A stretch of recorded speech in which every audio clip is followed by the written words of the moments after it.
Recording has started. So I guess FairTV has started this meeting, and I'd like to welcome everybody. Welcome to the Board of Finance Quarterly Review Meeting.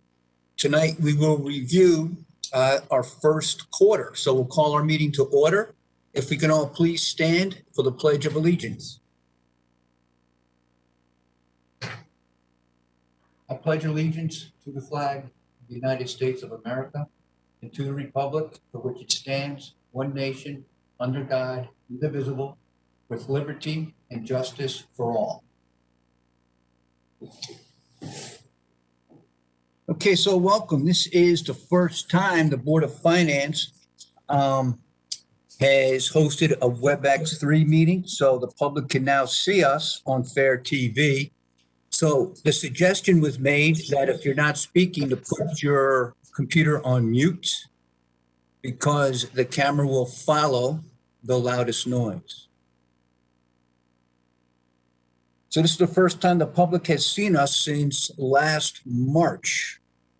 Now, for the public, we can, if we know in advance, take public comment, which we haven't been able to do really since last February. If you wish to be part of the meeting and make a public comment, all you need to do is email Jennifer Carpenter at jcarpenter@fairfieldct.org by noon on Tuesday of the meeting, and let her know which item on the agenda you would like to make a comment about, and then you will receive WebEx instructions via email.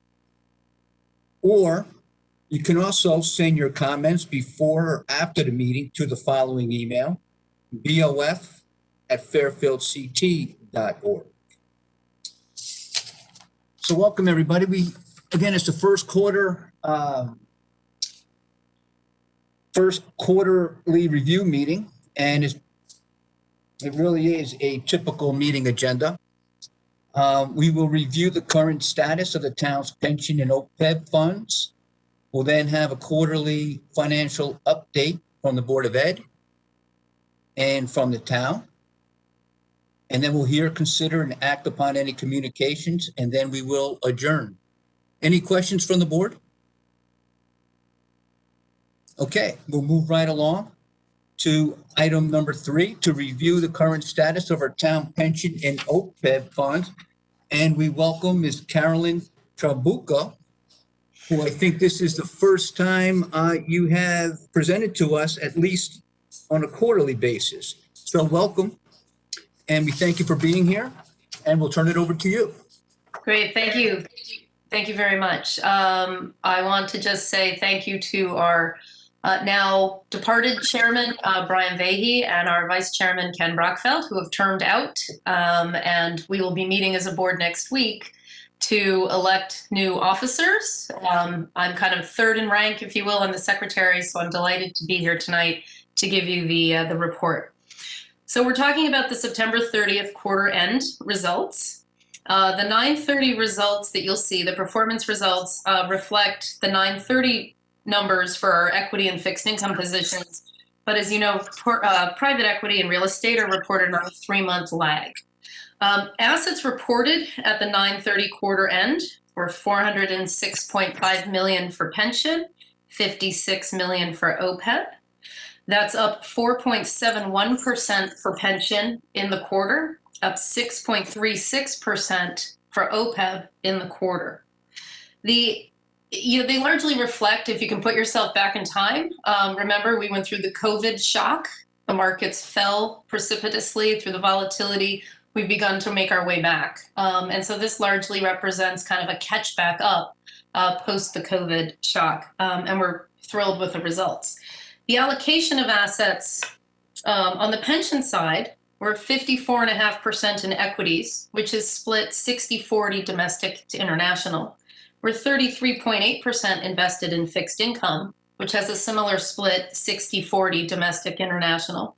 6.3% private equity, 5% real estate, and 0.5% hedge funds. And if you recall, we've been exiting the hedge fund positions as part of the shift over to Vanguard as the OCIO. And this this number kind of represents the last piece that will come out, and I would assume the next quarter result, it will be a 0% allocation. OPEB is a little more risk-facing. OPEB funds are 71% equity, split 60-40 domestic international. They're 19.6% fixed income and 9.2% real estate. I'm happy to take any questions, but that's the reporting for the quarter. Thank you, Mr. Bucco. Any questions from the board? Just, Carolyn, a question about OPED. Now that it's over 50 million, we've heard from previous presenters, Mr. Vahey said that, it's like the key target was 50 million, and after 50 million, OPED might get a closer attention than it has been in the makeup of the allocations. Is there any plans to do that? I think with 2 new members joining our board, and in addition to that, 2 members who've joined us kind of in the past couple of months, I think we'll be revisiting all of the numbers. We annually look at the investment policy statement, the IPS. We're within our bounds for both pension and for OPEB. But I think that's something that we'll be taking up over the next couple of months of meetings with the new board. It's been fortuitous and nice for OPEB to have such a high equity allocation, particularly into this period of time. So I don't think anyone's complaining about that performance, but it's going to require a look through for sure to see if maybe we want to manage that a little more pari passu allocation wise with pension. Perfect. Thank you very much. Any further questions? Yeah, the numbers do speak for themselves. We've had a pretty good run, right? At least for the last 3 months, but also for the year. Well, remember, we're year to date. That's our first quarter, but we've continued to have strong performance in equities and fixed income. The markets have been great, right? October and into November. We've really had a spectacular kind of investment period to be invested into. Okay. Thank you very much for that update. I'm not seeing any further questions, so you are free to go. Thank you for joining us. Thanks, you guys. Have a good night. Thanks, you too. Okay, we're going to go to item number 4 to review the Board of Ed fiscal year 21 first quarter, and we'll get a financial update. Mr. Cummings or Ms. Vitale, I'll turn it over to you. Good evening, Mr. Brown. Good evening, everyone. Ms. Munsell is here, and we can provide the update and then answer questions that members of the Board of Finance might have this evening. Okay, thank you, Mr. Cummings. Ms. Munsell, welcome. Thank you. So which spreadsheet should we start with? Let me just, I'll give some introductory comments, but I'm going to concentrate on the first spreadsheet after the written document. It's titled 2021 projection. Okay, thank you.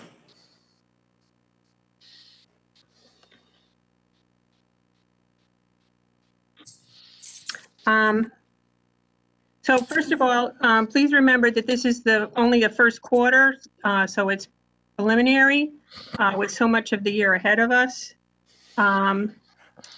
Also in 2021, we're adapting to CDC and state guidelines, which makes it even more unpredictable and subject to change. The other thing I want to make sure that's understood is the projection takes into account all funding sources, which this year is the Board of Ed budget, the non-lapsing fund, the ESSER grant, and the CRF grant. And that the projection's also predicated on current expenses of with the hybrid and remote learning models for the entire year. With that, if you look at the budget projection spreadsheet, there's I hope you can see the color. It's the top portion is Fund 11, which is the BOE budget in yellow, and the bottom portion is the Fund 20, which is the non-lapsing fund. Concentrating first on the BOE budget in yellow, because of the two, the shift to the hybrid and the remote learning models, we had to assign staff based on enrollment in both models, based on student enrollment. So there was a reduction of 21 elementary class sections for the hybrid. 17 went to remote learning, 4 were collapsed, and in addition, there were 16 teachers that were reassigned to the remote learning. So there's some shifting of staff going on here, and I'll explain that later as we go through. Because we needed to account for these remote learning salaries separately, and because it was a COVID, it is a result of COVID, I put these expenses in the non-lapsing fund. The reason I did that was this decision was made early in the start of the school year. We didn't know the extent of the expenses or their eligibility for reimbursement as a COVID expense. So that's where they were put so that all COVID expenses could be together. And then as we go through this, you'll see how salaries will be ultimately handled at the end. So initially, you'll see at the beginning of the spreadsheet a large savings in certified and non-certified salaries of $3.5 million. This is because of the shift of staff into remote learning that you'll see later down below. In addition, in this classification, we have some pretty significant savings in custodial overtime because the buildings aren't open at night and the weekends as they typically are. And interns, we aren't using interns to the extent that we budgeted. So the personnel services have a projected balance of 3.9. Down in fixed charges for the benefits, there's a large deficit showing for health insurance of $340,000. That may be overstated because we had vacancies and new hires that we put in there as family coverage, but that may not necessarily be what ends up happening. So we just did the worst case scenario in that case. And that we also know that based on last year that there's volatility in that account. It will change because of life events and turnover. Moving down to pupil personnel, SPED expenses, projected deficit of $925. A good portion of that is in the tuition account and is due to unilateral placements. Going again in pupil personnel, there's some savings for transportation in both the aids and the transportation itself, because we aren't transporting, there aren't as many runs. And, for either parents are transporting or the students are in a different model. Summer school, their savings there was because it was very limited transportation. Same thing, there was a program going on, but the transportation was limited. School balances, those are at the school's discretion to spend until the end of the year. They will need those expenses. So right now we're just going to project them as zero. In support, there's nothing major there. The magnet school tuition is a good number because that's based on 10-1 enrollment. the instructional services, the overage there was due to summer work related to remote learning. Moving down into maintenance, operations, and transportation. Collectively in transportation,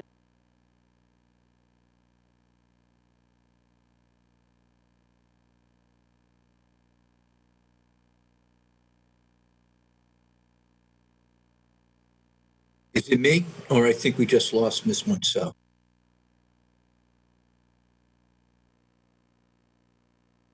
She might have. lost her.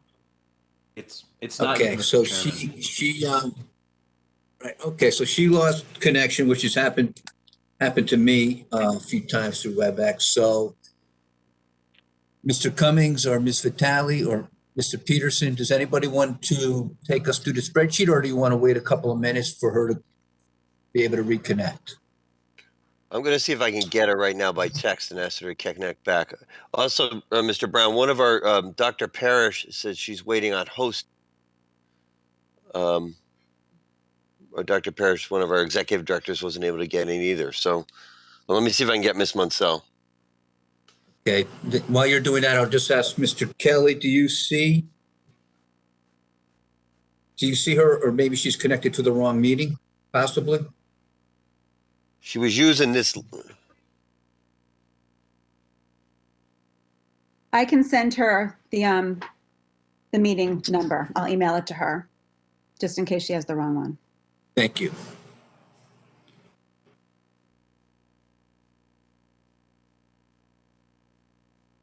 Okay, so we'll wait patiently until Doreen can rejoin us.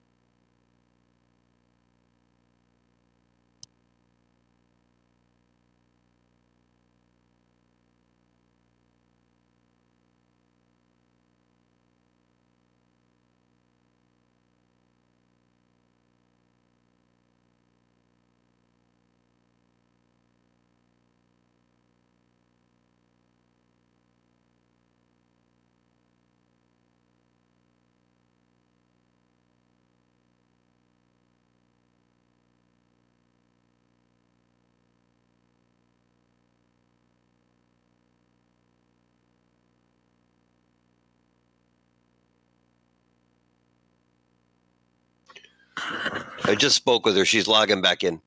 Okay, thank you, Mr. Cummings.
Okay, I believe we have Ms. Munsell back. Welcome back.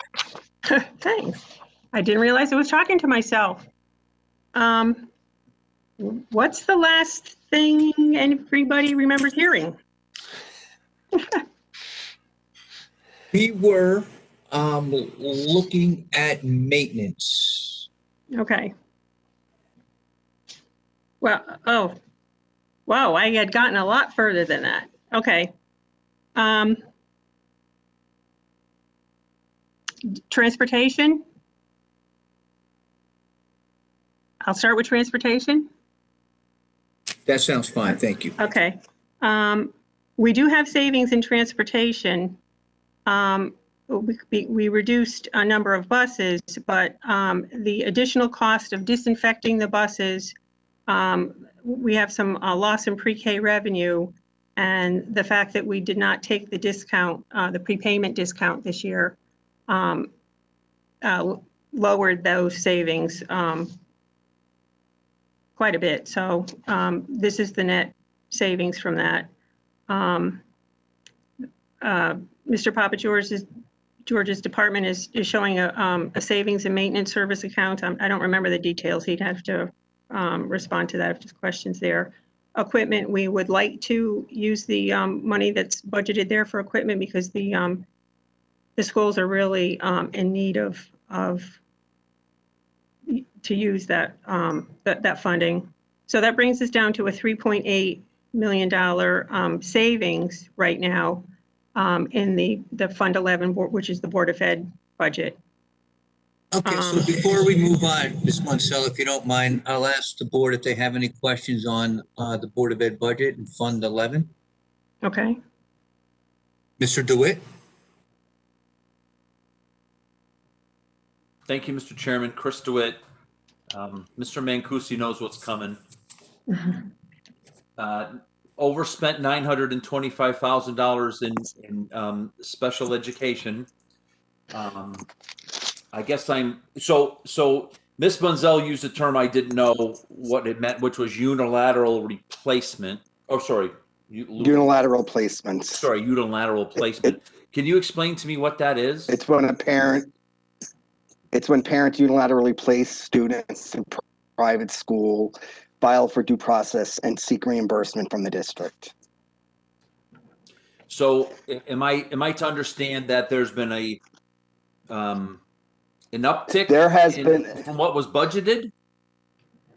Yes. And I appreciate the question. I expected it from you because I know we had this conversation back in January with the budget. I will say COVID-19 has made programming for students with disabilities much more challenging. Thus, we've had a significant increase in the number of unilateral placements by families, and then they, obviously they seek legal input, they file for due process, and then we end up in the state mediation process. We also have had a couple of students who have moved into district, not unilateral placements, but out of district placements that we've made. And then we have made additional out of district placements because of social emotional behavioral issues that have been difficult to manage in these times. So yes, our tuition account is in deficit based on what we projected. So if I may, Mr. Chairman, just so I understand, and maybe the general public understands, there was, I want to be careful how I'm saying this. There was a number of parents that didn't believe they were getting, special ed parents, that didn't believe they were getting the services in our school system and have since asked to be placed somewhere else, and that's driving that number. Is that correct? Or? A large part of that increase is due to the increase in the number of parental placements in unapproved private special education or non-special education programs, where they've then sought legal input to, receive reimbursement for their decision. Yeah. And again, I don't want to go into details. I just want to be clear that these children that were planned to be within our school system are now somewhere else where they think they're getting a better value or better services. So will there be a commensurate savings in some line because these children, because we're not teaching these, and I don't know how many children there are? There's not going to be a savings in tuition. No, there's going to be a deficit in the tuition area. But, sorry, and I'm sorry, Mr. Chairman, cut me off if I'm going too crazy. If I'm going to make up a number, if 20 children have moved out of district, wouldn't there be some, and commensurate, say, maybe not the same savings in tuition, but wouldn't there be maybe savings in teacher salaries or something along those lines? Conceivably, if all the students came from one site or one school or one in-district program, and we did not have students anymore enrolled in those programs, but the students that we're talking about, they are, they're distributed throughout the district. I get it.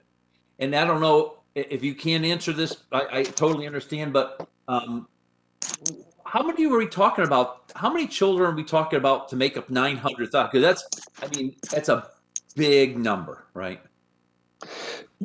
It's not all due to tuition. Some of that also is due to an increase in consultation services in district for students who are struggling with their social, emotional, behavioral skills. And I could say, in my 32 years, this year probably is the most challenging in terms of the degree to which students are struggling with mental health issues and behavioral issues. So in order to continue to try to provide the programs within district, we have to, hire additional consultation services in those areas for those students. And there's a number of those students.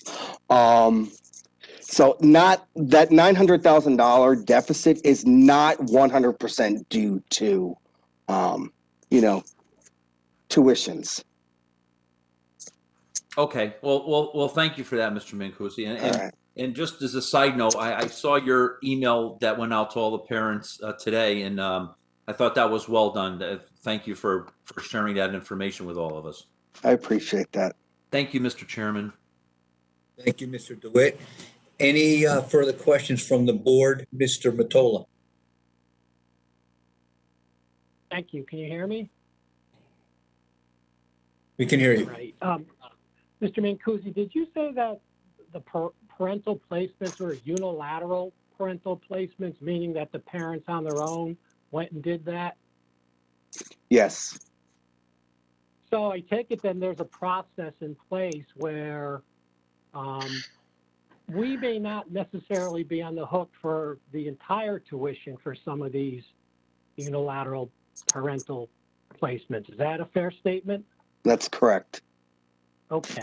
And so your figure of the $900,000, I think, is the projected deficit. Is that just worst case scenario right now? That is a projection for year end that we will end up with that deficit. That includes not just tuition, but that also includes additional consultation services and costs related to special ed for the school year. I also just want to, note that when we closed back in March, so from March, April, May, and June, all special education mandated timelines and evaluations were paused by the state due to the global pandemic. When school reopened in August, there were no longer any waivers to, IDEA special education requirements. So in addition to meeting all our mandates for the current school year, we have to now make sure that we complete all our, all the work that was paused for March, April, May, and June, which resulted in us having to, expend additional money to get evaluations done, primarily the evaluations. We had well over 125 evaluations, comprehensive psychological and educational evaluations that we had to and we continue to complete. But because it's difficult to find staff to do this, much of our staff is completing these outside of school hours for additional costs. In addition, we've had to hire additional staff to help us meet that obligation. Okay, thank you. I don't have any further questions right now. Thank you, Mr. Mitola. Any further questions on Fund 11 for the Board of Ed budget? Ms. Marmon and then Mr. Walsh. Thank you, Sheila Marmion. I just want to follow up on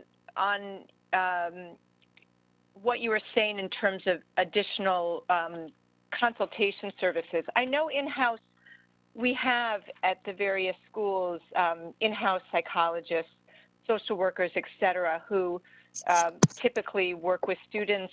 Maybe this is outside of the special education division, but they counsel with the kids, they meet with the kids. And we know obviously with COVID, we've been reading so much in terms of, you know, the issues that young people have with their social, emotional health during COVID. So my question is, we're hiring outside additional, I'm assuming psychologists, et cetera, to help because the need has gone up. Have we also accounted for this need within our personnel, like our staffing needs? So, because I'm trying to distinguish between special education expenses versus personnel expenses. Can you just kind of differentiate that for us? Yeah, primarily when I'm talking about an increase in our consultation services, I know you all know that we have our complex learner cohort programs, which are our students, you know, who are most severely disabled on that continuum. Because of, you know, we needed to fill so many positions this year. A few CLC positions or complex learner cohort teacher positions. Those are hard positions to come by. So, you know, because of the difficulty in finding staff, we've had to hire people and then provide them additional support to provide programming for students. So currently we have contracted services or consultation services who work with us in our complex learner cohort programs. So we've had to hire them or for additional days per week to provide support to the staff that we had to hire to fill positions. Okay, so that's helpful. So just in terms of our existing, you know, hired personnel psychologists, we haven't had any issue, we haven't hired new people on that side, correct? Special cohort. We've hired 2 additional school psychologist positions for the 2021 school year to manage that, the testing caseload primarily left over from the 1920 school year, so that our current staff, our Fairfield Public Schools staff, social workers, psychologists primarily, would not be pulled to do those evaluations. They could be in the buildings working with students and families. Okay, thank you. Thank you, Ms. Marmion. Mr. Walsh? Yes. I don't know if this question is from Ms. Munzel, but the transportation prepayment discount, what is that amount? I'm sorry, had a hard time hearing that. How much is the prepayment discount? Yes. It's 1%. Okay. So what is on a total transportation budget of what? It's only 1% on regular. It's What would that equate to? it's between 50 and 60,000. It's between 50 and 60,000 off the top of my head. And the board made this decision not to do the prepayment discount? I did. I was asked by the town, it was suggested by the town that we not do it because we prepaid the second half of the year last year and ended up not using it and carrying it over to this year. I think that was the rationale. carried forward some of the expenses from last year we prepaid and we No, the savings, remember, we had prepaid. So there was so we are taking a credit for this year. All right. Well, and also not knowing where we're going with COVID and what Correct. That was the rationale. we could all be at home. That seems like a pretty smart decision, I guess, whoever asked you to do that on behalf of the town, especially this year, to do that, as opposed to getting into the problem we had last year, where they didn't really want to give it back to us. They wanted to apply it to the following year. That seems like a pretty good idea. The legal budget. I didn't see anything in here where you or it's discussed in any of your documentation that you expect your legal budget to go up. Well, I would imagine that it's going to go up substantially, especially with some of these cases that you've already talked about defending with the due process matters with special education. Am I missing something on why you don't think legal expenses would increase? I would think they would dramatically. I think it's too soon to tell. You know, I don't know how we could project what, you know, 8-9 more months of the fiscal year will bring in legal expenses. You know, to quantify that would be difficult. So at this point, we just are saying, you know, we're not going to count on any balance there. Okay. Are there more cases that have been brought by this point in the year that have normally been brought where you have higher legal expenses to this point in time? If I could just speak to the special education legal expenses for 1 minute, Mr. Walsh. When we do, you know, when a family does file for due process, we go through the mediation process because initially to try to come to some kind of resolution before proceeding to a due process hearing. Because due process hearings, as you know, we have the burden of proof to prove that we have an appropriate program. It's also up to $10,000 per day for the cost to prepare and do a due process hearing, and that's just for the board, not including the parents. And then, you know, we weigh the risk of, you know, defending our program in due process, and, you know, we look at the finances involved to see what our level of risk is versus what the potential cost could be if we lost. We would be not only have to pay for our attorney costs, we'd have to pay for parent attorney costs, and then we'd have to pay for cost of placement. So we do go through the mediation process, which is a much friendlier process, and try to resolve as many cases as we can before we go to due process. We do have some pending mediations that we have not had yet. So, you know, right now, that's the projection we made. All right, Mr. McHugh, thank you for that background. Do you have more cases at this point in time than you had a year ago at this point in time? Yes, we have more. We've had more unilateral placements, more mediations at this point in the year than we've had in the last 4 years that I've been in Fairfield. Okay. And through the mediation process, have you settled more cases through the mediation process than you did normally would at the same point as last year? We've settled our cases based on, you know, the analysis of the facts of the case, our level of exposure and risk proceeding with the case, and based on, you know, the legal input from our special education attorneys. We've been able and we've been fortunate to settle our cases, yes. Okay. And how much has that added to your budget settling those cases, the ones that you've settled? I don't have that exact figure for you right now. I could get that to you.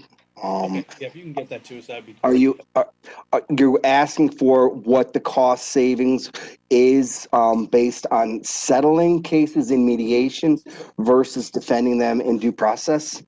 No, I'm actually asking when because you said it's preferable that you go to mediation and try to come up with an agreement. Yes.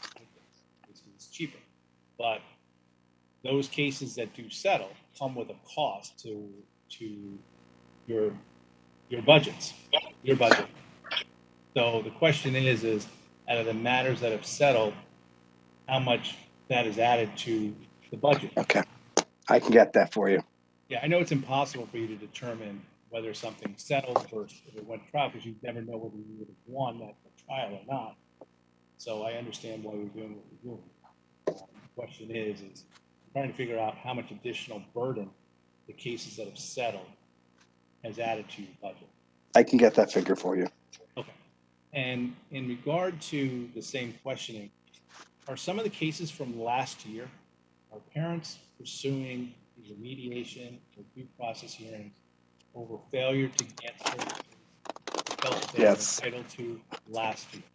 Yes, and I thank you, and I apologize to the board for, neglecting to mention that. We do have a number of cases that due to the closure, we were not able to meet our commitments, that we had to roll over settlement agreements for 1 year. I believe we had 4, maybe 5, so I can get you what that cost for rolling over those settlement agreements for 1 year would be or is. Do you think by mid-year you'll have some sense of whether you're going to be overexpending your legal budget?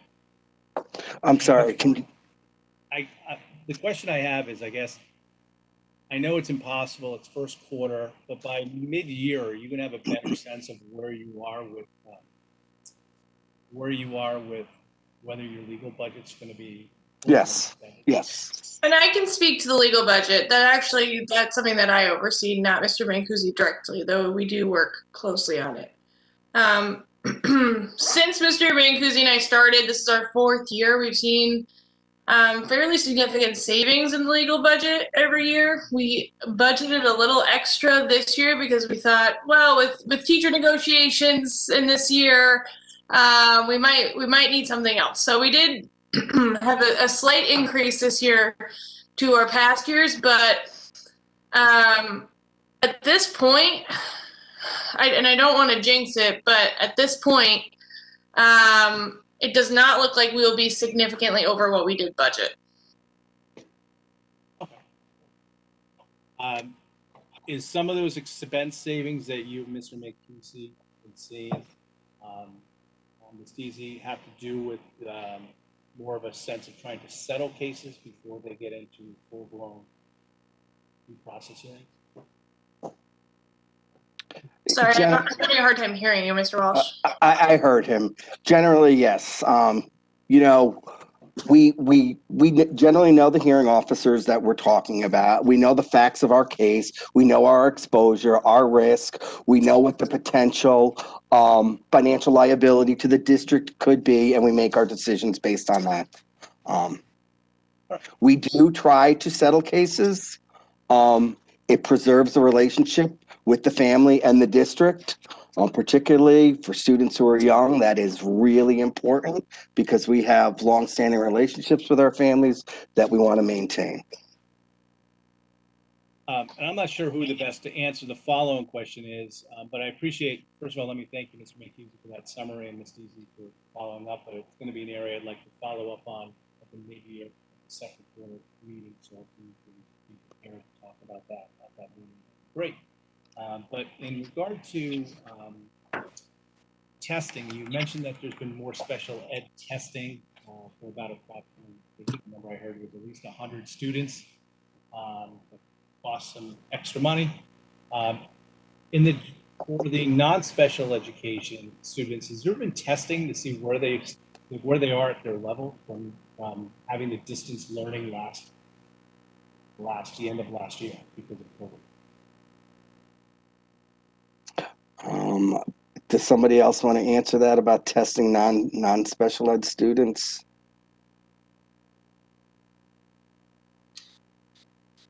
So this excuse me, it's Mike Cummings. Mr. Walsh, are you referring to like a standardized assessment that we would have given to all of our students? I don't know whether it's whatever type of assessment you may have given students that was, you didn't see coming in your current budget, that you felt because of the distance learning from COVID of last year, and the program that they went through versus what they would have gone through, to see where the students stand in regards to their learning. Okay. We've given the we give every year 3 times a year the STAR assessment to students in grades kindergarten through 8th grade and to selected students in the high school. We usually do that in October. We delayed the that this year because of well, basically to acclimate students back into the school. We really wanted to emphasize the relationship piece of that. But we did give those assessments late October, beginning of November. And this is really just preliminary information. But what we're seeing is that in general terms, reading achievement stayed on course against national norms. Where we saw concerns, and again, this was reflected in the national trends as well, was in math. Math, particularly in grades 3, 4, the what seems to be the issue is as students in those grades are learning about fractions, decimals, percents, those things less than whole, less than one, which is a kind of a tricky turning point in the curriculum anyway. That seems to be an issue that we're seeing in Fairfield. And again, based on the STAR, which is a national assessment used in lots of districts across the country, it reflected those trends as well. You say in reading that we're keeping up with national norms. Are you saying what we have been compared to national norms in pre-COVID, or are you saying that? Yes. Yes, based on where students should be this year, a great majority of our students are where they should be. And I think that as we've only had preliminary discussions at the central office level around this, but we believe that in many ways that reflects, I don't want to say an easier ability to teach reading, because teaching reading is not necessarily easy, but reading, the building of comprehension and things happened more readily during distance learning, and over the course of summer. People read to their students, which helps. I mean, to their children, which helps as well. Whereas math, the iterative process of math, the concept build is a more difficult thing to maintain during distance learning. So with these math issues, at least that you're initially finding, you said it's not completely done yet, but are you going to have to invest more in math instruction? And is that going to put a stress on your budget? It potentially was. We've had some conversation about building up. Well, first of all, the immediate need now of how to address those issues and fill in any learning gaps, through intervention process, through additional math group processes that can be done at the building level. But one of the things that we've had some conversation about is, we run an early literacy program during the summer at Stratfield School. We identify students across the district who are not reading at grade level and try to give them an extra 5-6 weeks of reading support. We've run up the idea of possibly doing a mirror program in math this year, particularly at the lower grades, because if you can, as you know, if you can address those concerns earlier, you're going to have better long-term gains. So that might be something in our 21-22 budget. That's all I have right now. Thank you, Mr. Cummings, and the rest of your staff. Okay, thank you, Mr. Walsh. Mr. Bateson?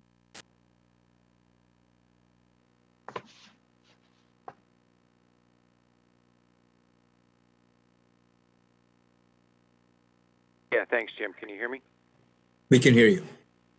Okay, this is going to Rob. I've following this conversation, Walsh and Marmion, their line of questioning answered a lot. I guess what concerns me at this point in time, this $900,000, it seems like it's based upon some rollover from last year, and we're only in the first quarter of this year. How do you foresee this number progressing throughout the year. I imagine that once parents are following their child's development or through these programs, if they're unhappy and start to realize that there's alternatives out there, they're going to start turning towards those alternatives. So my gut is telling me I should expect to see some growth in this number. Is that what you're thinking also? I'm thinking about how we can address the needs of our students during a global pandemic, and the challenges that we face with the circumstances that poses. We are looking and we're working with all of our schools and our parents and our administrators on trying to get students with disabilities back in school for additional in-person learning. What we have learned last spring is that students with disabilities learn best when they're in school in person. So we've brought back so far over 200 special ed students for additional time. Our most disabled students are going to school full-time at this time while adhering to safety and health precautions. But I understand that, it's a difficult challenge. It's one that we lose a lot of sleep over, but it's one that we continue to work with our families and our staff on opportunities to get kids who are struggling remotely into school more, so we can address their deficits live in person. Okay, I'm good for now. Thank you. Thank you, Mr. Bateson. Mr. Testani?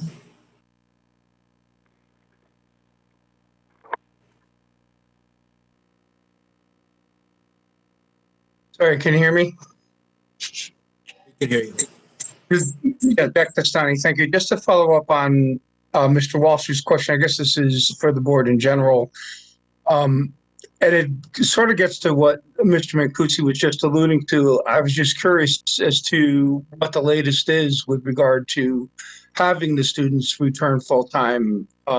Every article I've read from the CDC has dictated that students should be in school full-time. So, and I had read the latest interaction between parents and the Board of Ed certainly seem as though parents are looking to the Board of Ed to try to have more of an in-school presence. I was just curious as to, is there a timeline for that?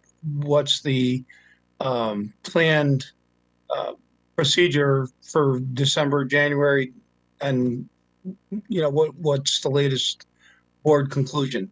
Thank you. Good evening, Mr. Testani. Mike Cummings. The latest, even just as early as this morning, a phone call with the Department of Public Health that we have every Tuesday, the superintendents and the health directors. The Department of Public Health, in their addendum 4 right now, is stressing that schools should be reducing as much as possible the social distancing of students and staff to reduce transmission in the schools. So what they're urging schools to do is to keep students in school, but to, as I said, try to reduce as much as possible that distancing. So the recommendation, particularly given the health data for not only Fairfield but Fairfield County, and for that matter for the state, is that schools should be pursuing the hybrid model. And that is right now the foreseeable future. You'll read different predictions of when this is going to peak again, whether it's late December or late January. But at this point we're going to follow the health guidance, and we are going to be looking at ways to address this in a different way, perhaps. But right now the hybrid model is the best way to maintain the instruction and to maintain the safety of students and staff, and for that matter, the community. Let me just follow it up, Mr. Chair. I'm just curious, Mr. Cummings, forgive me, I wasn't able to make that particular meeting, and I'm guessing some parents may have had questions, and forgive me if this wasn't asked, but I'll ask. There are other school communities within the DERG where students are going to school full-time. So I'm just curious, and again, my understanding is, I'm not a scientist, but CDC is, from what I understand, ruled that students are the least likely to have any COVID exposure. So, again, I'm just curious if a school system like a Norwalk can be in school full time, should there be perhaps a plan where we have something definitive to convey to our parents in the near future?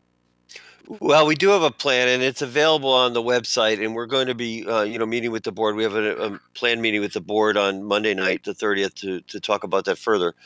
When you bring up an example like Norwalk, one of the things that people lose sight of is that Norwalk has, when they return in full, they're returning in full with they started the year with only 75% of their students attending in class, and that's at the elementary level.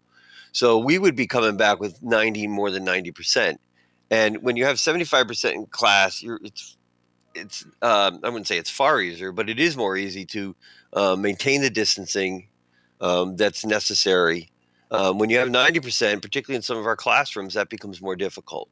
At the middle school and high school, at all levels, at all districts, this becomes a concern as well because of just the size of the students. They're and again, you're dealing with a bunch of different types of instructional spaces, particularly in middle school and high school, that prevent appropriate social distancing. Science lab classes, humanities classes, you run up into all kinds of things with music and all those other areas. So there's and never mind the issues with lunch. So there's quite a number of instructional space issues that all districts have to deal with at the secondary level, 612, that make that more difficult. But it's always important when people compare the elementary that they look at the percent of students attending in school and how they're approaching that.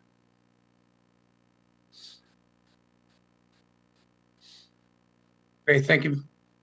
Have any more All right, questions thank for you. now, Mr. Chairman? Thank you. Thank you, Mr. Testani. I want to start moving forward to the non-lapsing fund with Mr. Walsh. You have a question still on Fund 11?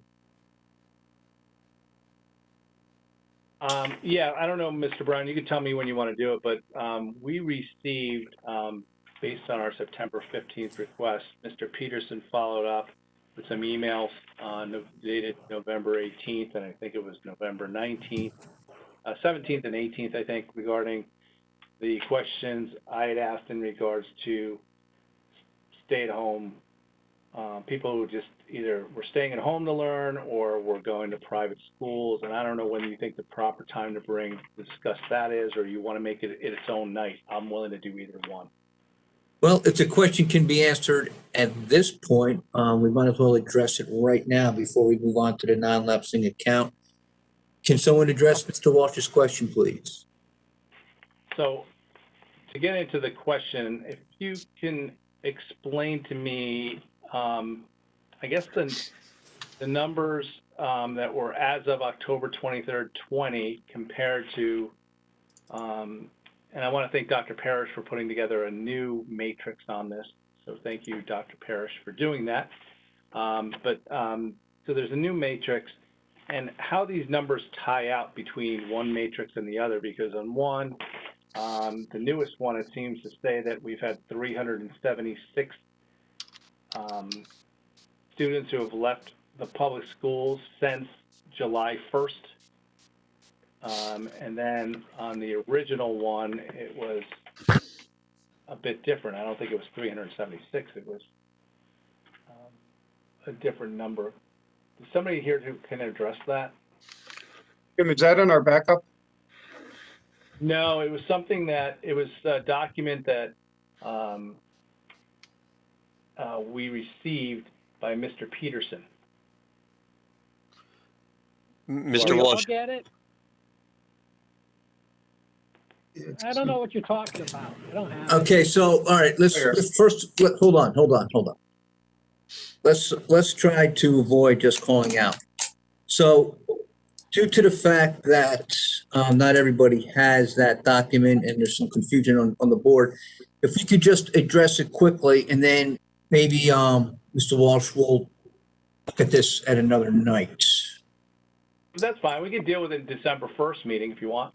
I don't want to hold anything up. So why don't we get it to everybody and we can handle it at our December 1st meeting, right? We can do that. Okay. So we'll just leave it that, and this way we can get it dispersed and every member can see it. So moving on to Fund 20, the non-lapsing fund, Ms. Munsell, I'll turn it back over to you. Okay, thank you. Yeah, so the down towards the bottom of the page in the blue is the non-lapsing fund. It's got three components in it now. The first piece is COVID. You'll see the total is line 45. We put the projected total projected cost for until 6/30 of 3.9 in there. We added the budget column, so 2.1 of the 3.6 that we moved over was designated for COVID, and right now we're projecting a deficit balance of 1.8 million. The second piece is the non-lapsing fund that with maintenance accounts. That's the line 46. 1.5 million of the 3.6 that was moved over was designated as for maintenance, and this is to offset the budget cut that we had for this year. And we are projecting expending that entire amount, so there's no projected balance. And then the next line is the Remote Learning Academy that I talked about before, where those expenses were put here, and their projected balance for year end is 4.2 million. So the total for non-lapsing is the 6 million. Obviously, the 4.2 can't stay there. That will be moving up to the general fund and will be offset by that 3.5 million savings and salaries up there. In addition to the fact that these are COVID expenses, I put it in here also for housekeeping reasons so that we can get the details it's at the end of the non-lapsing account or fund, and we can get the details spread out over that fund, and then I could just move one line worth of expenses into the budget, into the Board of Ed budget. And just so that in time it will go away quicker, and in the Board of Ed budget it would be spread out over several different areas, so it was just easier to leave it there. Then moving down to the projected, in line 49 is the projected 630 balance for local funding. So it's the Board of Ed Fund 11 of 3.8 million and the non-lapsing of the 6 million for a net local funding of deficit of 2.2. And then going down further, the ESSER grant of 230,000 and the CRF grant of 689 is just there as a bottom line, to balance, and brings us down to a net of 1.28 million overall for the district. Okay, thank you, Ms. Munsell. I'm sure there's questions. I'll start with Mr. Bateson.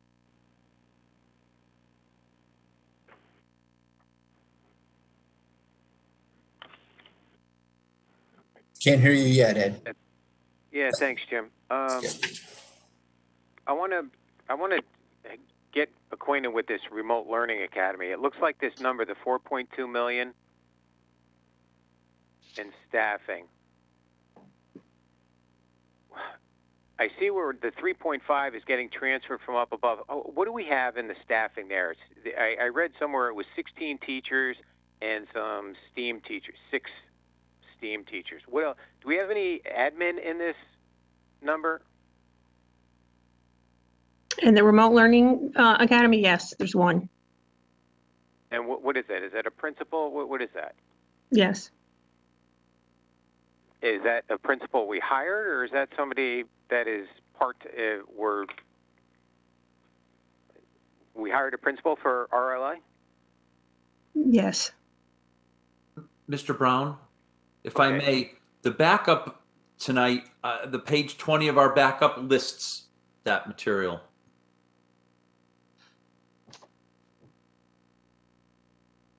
Page 20 of the backup. All right. Mr. Bateson, go ahead, continue. Thank you, Chris. Yep, I see it down there. Now, what's the plan with the Remote Learning Academy from a board perspective? Where do you see this going? I know that this is something to get us through COVID, but I mean, I'm starting to see this grow into like a 12th elementary school. How does the board see this progressing? Is this an option that's going to remain forever?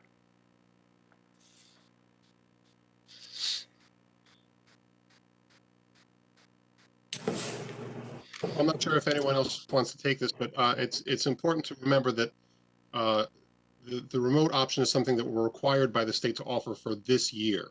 But at the same time, we are also we've been working to add technology into the classrooms across the district from elementary to high school to allow for live streaming and for children to join remotely from that.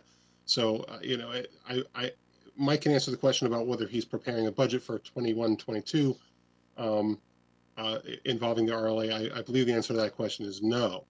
Am I correct?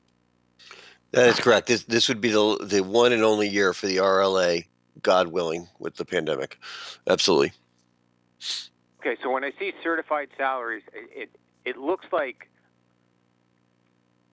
I'm saving 3.6 in the budget, Fund 11, but I'm expending 4.2. That's a $700,000 difference.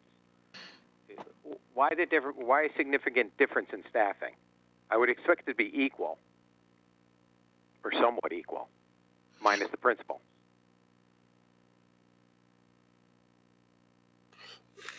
I could start to that, and Doreen, if you could add the color around this. But essentially, at the elementary level, as Ms. Mansell mentioned, we converted existing elementary, because students who came out of the elementary, we were able to reduce elementary sections. So we transferred teachers from in-person classrooms into the RLA. In addition, the STEAM program we have, the science technology program, extension program that we have for elementary students, there's 6 teachers in that. We converted 6 of those teachers from those positions, and we assigned them to classrooms in the RLA. So that covered. So effectively, there's no STEAM teachers in the elementary schools. They're all in the RLA. Is that just a budgetary transfer? Or is that an actual transfer of personnel? That's an actual transfer of the personnel. So yes, there is no STEAM program in the elementary schools this year. And then what we did was at the middle school level, because the RLA program only applies for students in K-8, we were not able to make reductions in the middle school staff situation similar to what we had done in the elementary. And that was primarily based on the fact that the middle school schedule is more complex than in elementary. It wasn't like you could take X number of students off the top and reduce a section because of the issues around world language, math programming, different issues at the middle school. It became impossible to do that. So what we did at the middle school level was we added some additional staff to address those student needs and to put them into classes. And then what also happened was because we essentially created a school with over 700 students, a K-8 school with over 700 students, we then needed to supply support for social workers, school psychologists, special education teachers, things like that. So Ms. Deasy can speak in more general terms about how we staff those positions with staff who we may have had. Well, I'll leave it to Ms. Deasy to explain it because she'll do a better job than I around that, Mr. Bateson. And then Ms. Mansell, I don't know if there's anything you wanted to add before we ask Ms. Deasy to weigh in. No, I don't think there's anything else to add. Okay. Good evening. This is Colleen Deasy, Executive Director of Personnel and Legal Services. Essentially, the way that we staffed the RLA was we looked at two factors. One was staff members who were requesting an accommodation of teaching remotely, either because of a medical need that they faced or because of another issue that they are facing, such as living with someone who is severely compromised medically, needing childcare due to the pandemic, things like that. So we staffed the RLA with our existing staff members who had made such a request, and we were able to accommodate it. And then we also staffed the RLA by determining where and in what schools we needed to collapse sections. So if an elementary school was going to lose 2 or 3 sections, and some of them, lost 4 or 5 sections to the RLA, those were teachers that we shifted over there as well. So there are some teachers who requested it, and there are some teachers who were informed days before school started that this was their new assignment for the school year. Okay. All right. I see where this conversation's going. How are we doing on leaves of absence right now? I saw in the narrative that we received in this that LOA was mentioned a couple of times. How are we doing with staffing? We have been getting by with staffing. It has become more and more challenging as the year has gone on, as more and more staff are needing to quarantine due to exposures. That has created an increased demand for substitute teachers. And the other increase in demand has really come from our neighboring districts going to full remote and announcing that they'll be full remote for extended periods of time.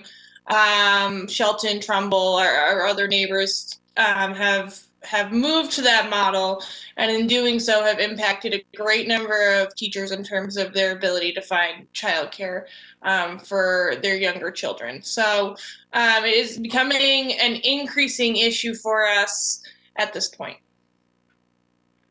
When you're talking about that, I mean, how many teachers do we have out on LOA right now? Do we know?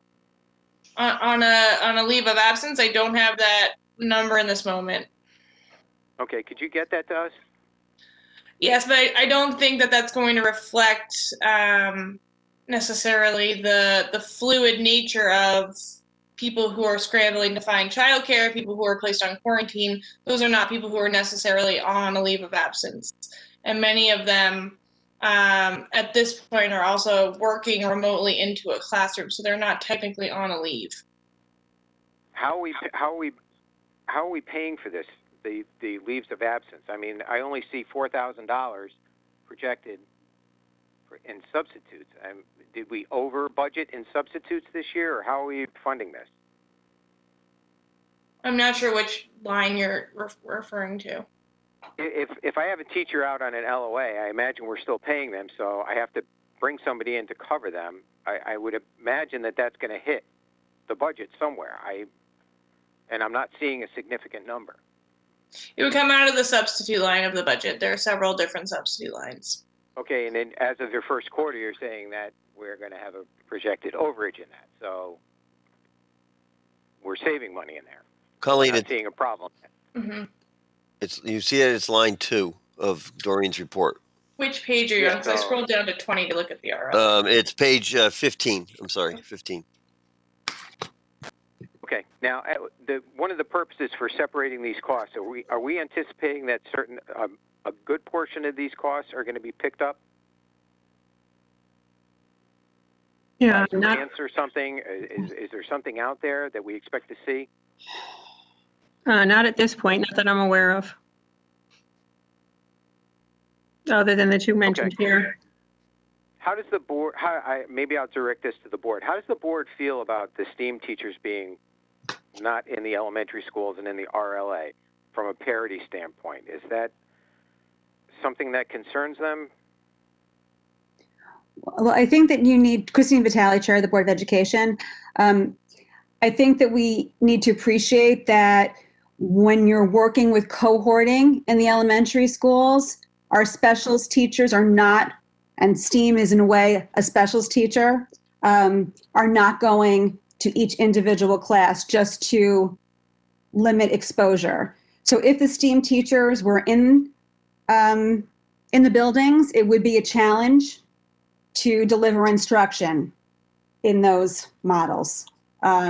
Also with COVID, at least at the beginning of the school year, being able to share materials was an issue. And I'm going to defer to staff on this because they're in the buildings. But in terms of inequity, there's just challenges in general with running a STEAM program in the building. But I will defer to staff on that. And, it's valuable for us to have these STEAM teachers still in the district servicing our students. They're fulfilling a need. And when we are hopefully all back together in buildings, they'll be ready to go with, our STEAM curriculum, which we are committed to. All right. I understand that. I urge caution on the board and on central office to only deliver a curriculum to a certain elementary school, and that's what I'll call this. I get it that we don't want to lose this personnel, this talent, but at the same time, it seems to be a slippery slope to just provide it to some and not the others. I don't think that that's something that our public school system would be proud of. Mr. Bateson, I think there may be a misunderstanding. The STEAM teachers are not teaching STEAM in the RLA. They've been reassigned to classrooms. So no elementary That's students what in I'm the missing. district. Yeah, no elementary students in the district are getting the STEAM program this year. Thank you for that clarification. That makes No, sense. I appreciate you asking. Okay. Yeah. So it's not a STEAM program. There's STEAM teachers that you reassign to general teaching. Exactly. Yeah. I'm sorry that wasn't clear. Okay. Can you, I also, too, I'll take a look at page 20 for further detail, but I'm good for now. Thank you. Okay, thank you, Mr. Bateson. Ms. Charlton. Thank you, Mr. Chairman. Lori Charlton. I want to follow up quickly on Mr. Bateson's question because I had a similar one regarding the cost of the RLA. He pointed out that we have 4.2 million showing as the cost for RLA, and we're showing 3.5 million of a savings in certified salaries. Is that a fair comparison that we're doing there? I mean, can we look at the difference between those and view that as the incremental cost of the RLA, that roughly whatever it is, $700,000, or is that not an appropriate way to view that cost? Yes and no. I mean, a big portion of that $3.5 million is because of the staffing that was moved, but that's also a fluid account where there's, that's our staff replacement account when there's turnover or leave of absences or whatever, that washes through there also. So the good portion of it is, but there's also other things in there. Oh, okay, so what do we know the incremental cost of the RLA then? What do we assume the incremental cost is, if not the $700,000?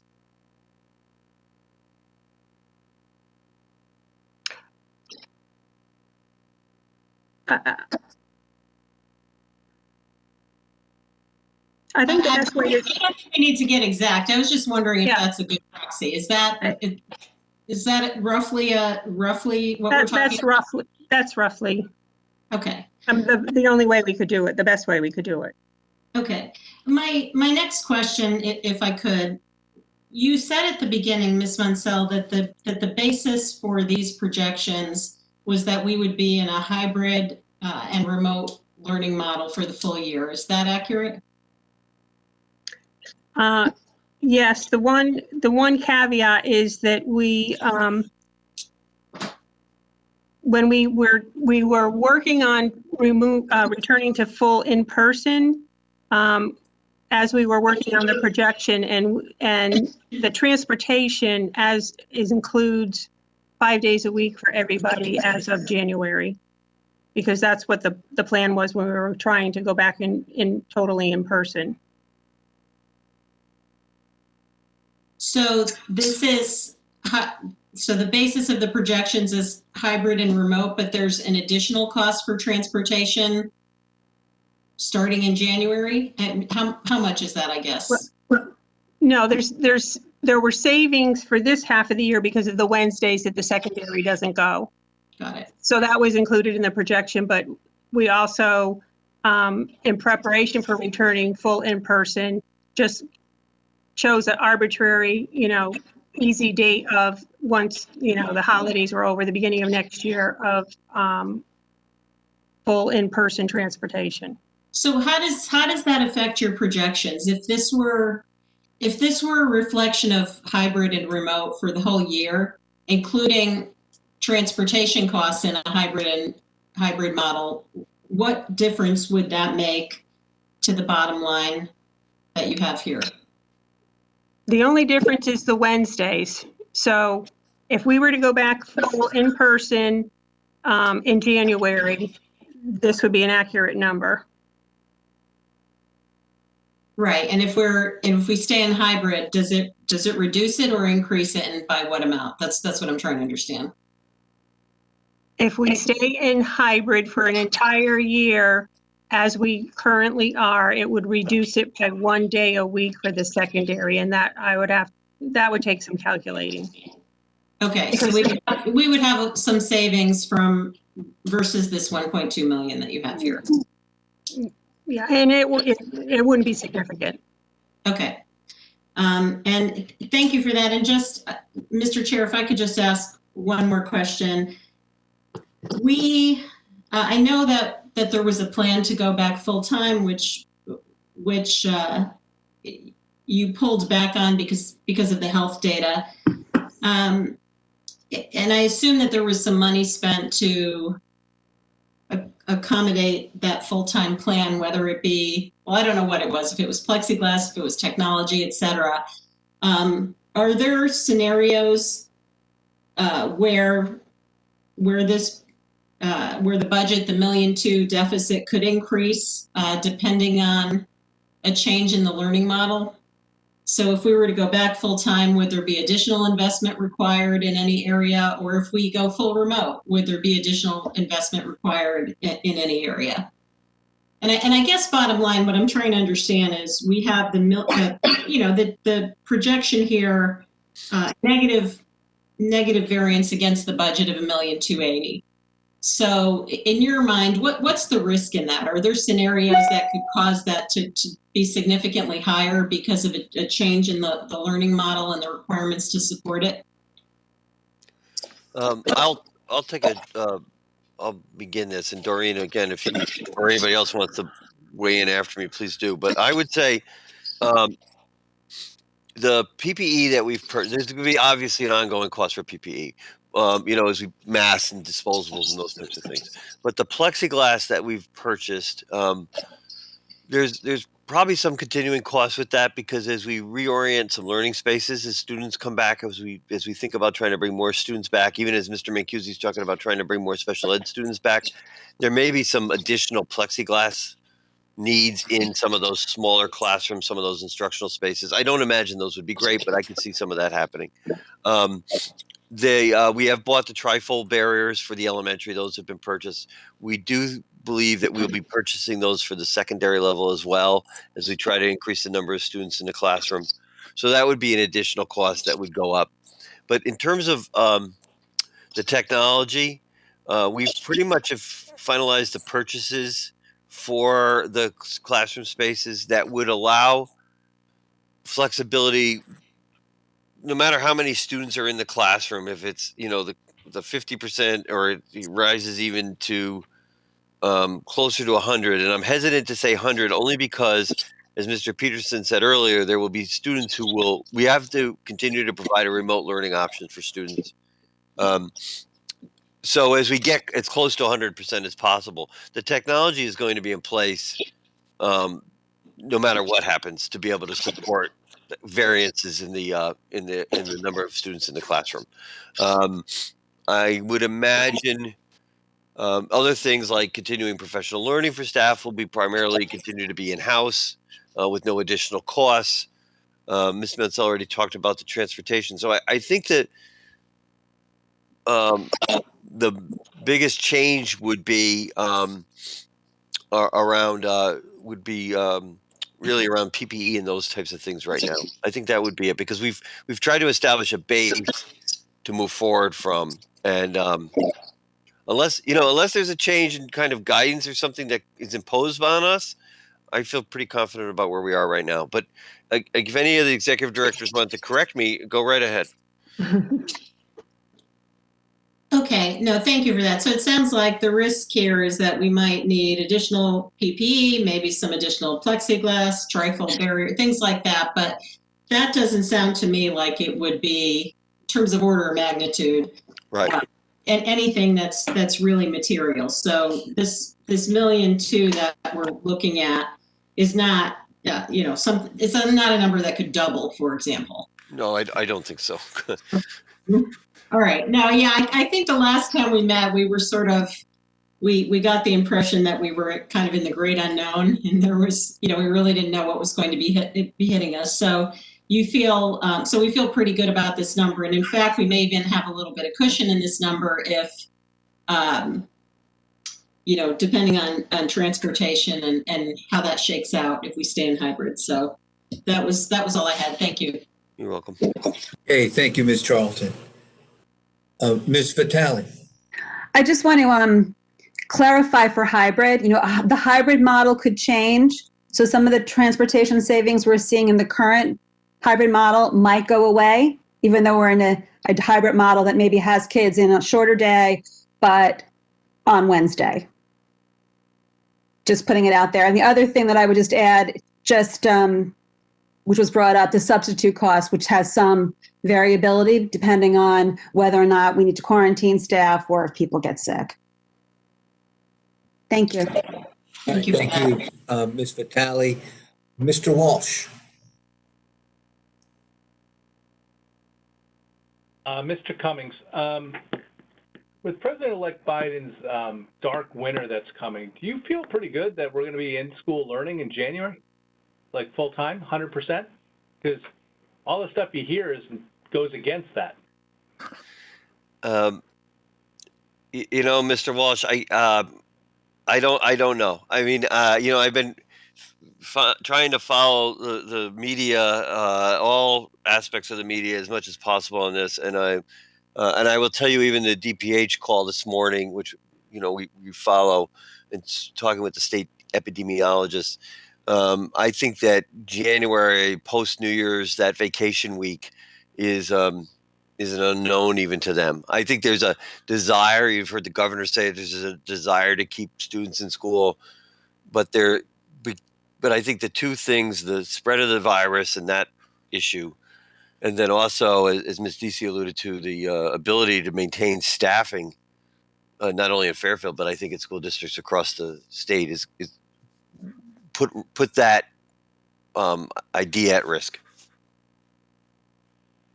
Yeah, it seems more unlikely than not that it's going to be come back in January full in-school learning. I mean, based on what you're hearing. But, yeah.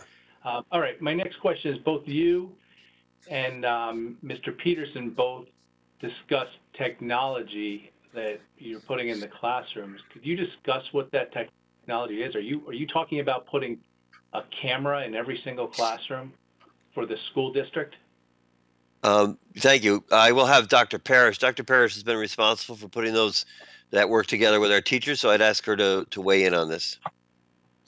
Good evening, Zakia Parrish, Executive Director of Operations and Processes. So yes, we are putting cameras in all classrooms. The type of camera varies depending on what the teachers at that particular level selected.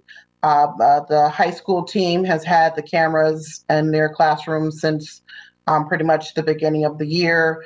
We have launched the use of cameras in the middle school as of the second term, which was November 16th. And the elementary school has also started receiving the cameras and equipment that they have ordered. So most of the technology units include some sort of webcam device, a microphone, and a tripod, depending on which type of microphone camera that particular level opted for. And so it does vary by level, because we did allow the teachers to play a bit with the different models that were available to pick the one that they felt was most supportive of the learning environment at that particular age group. Okay. Thank you, Dr. Parrish. And as many of you know, I've been a big supporter of putting cameras in every single classroom to give you guys the versatility to do what you need to do. So, Dr. Parrish, based on that, what you just talked about, if the students were ever sent home because of an increase of COVID again and to do distance learning, would they be able to have full classroom days at home? Yeah, so the teachers, you know, depending on what the restrictions were, if teachers were able to still go to the building, they would access the equipment there. If not, then we have a plan we're working out through our IT department for teachers to be able to check that equipment out to take it home if we're under a stay-at-home order, similar to what we were in the spring. So they would have the equipment that they need in order to continue to support the remote learning at a distance. That's great. That's really good to hear. I mean, I brought it up over the summer. I'm glad you guys have gone in that direction. Thank you. You're welcome. Can I just add, Mr. Walsh, if you don't mind, I wanted to point out one of the things we talked about when we talked about this at the beginning of the school year, I believe, we were estimating costs based on what other neighboring districts were expending, and we provided you with some numbers that I want to correct right now because we have the hard numbers, and I just wanted to let you know that I won't name the district, but there was another Southern Fairfield County district that we looked to for a lot of advice that was right out of the gate doing this. And they spent on an average per classroom K-12, $2,129. When we did the work in Fairfield, as Dr. Parrish led this work with the IT staff and our tech integrators at the high school and with teacher involvement, our average cost in every classroom, based on what the teachers wanted to pick, was about $255. So I point that out only because there was some advantage in waiting. We've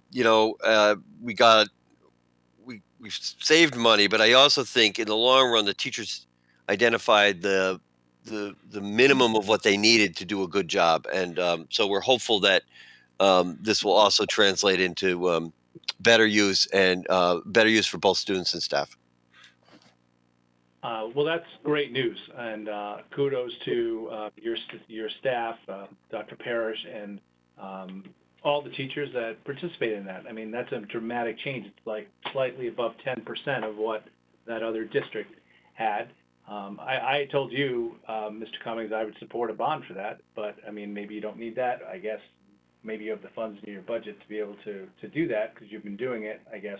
The only question I have is how close are we to finishing that program, Dr. Parrish? Are we like on the border, or has it been done?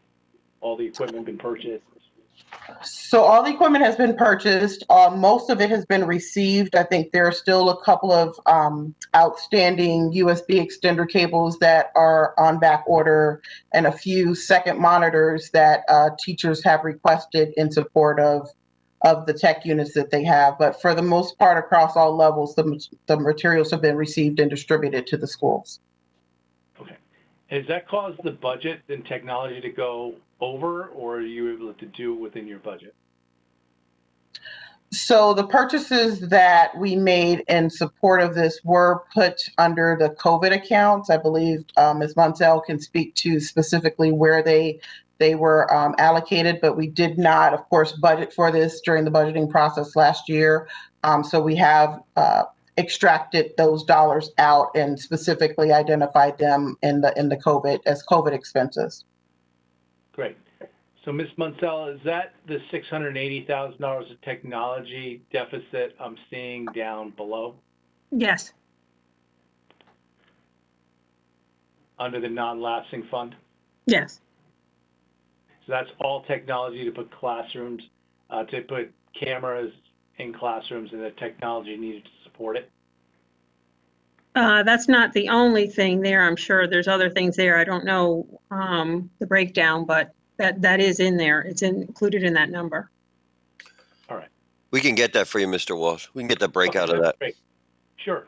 Thank you very much. Ms. Munsell, while I have you, if you don't, unless somebody else has questions in this regard, I have one other question to ask Ms. Munsell about the non-lapsing account. No, go ahead, Mr. Walsh. Jim, did you say something? Yeah, I just said to go ahead and continue. I have one more question after you, it looks like, but go ahead and finish up your questions.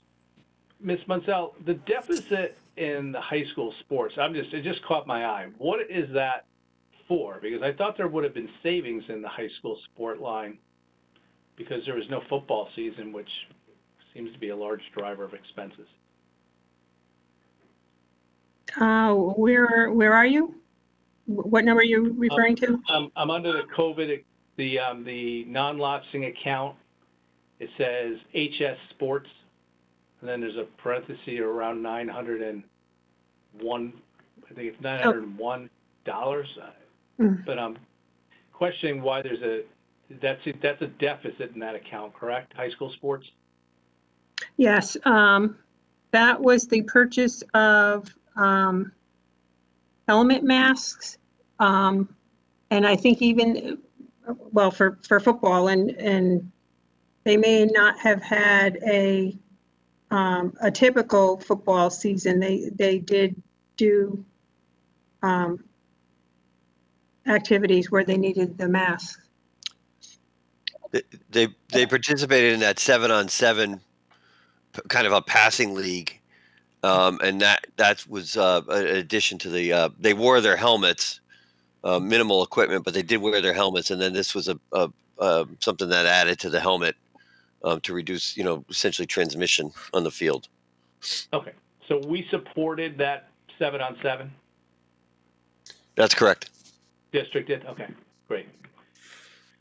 Are any sports allowed to be played right now? All winter sports are right now on hold until I believe it's January 19th is the date. So I'm remembering that date correctly, but they are delayed again. CAAC and the Department of Public Health seem to have reached an agreement on winter sports that they'll hold off on those.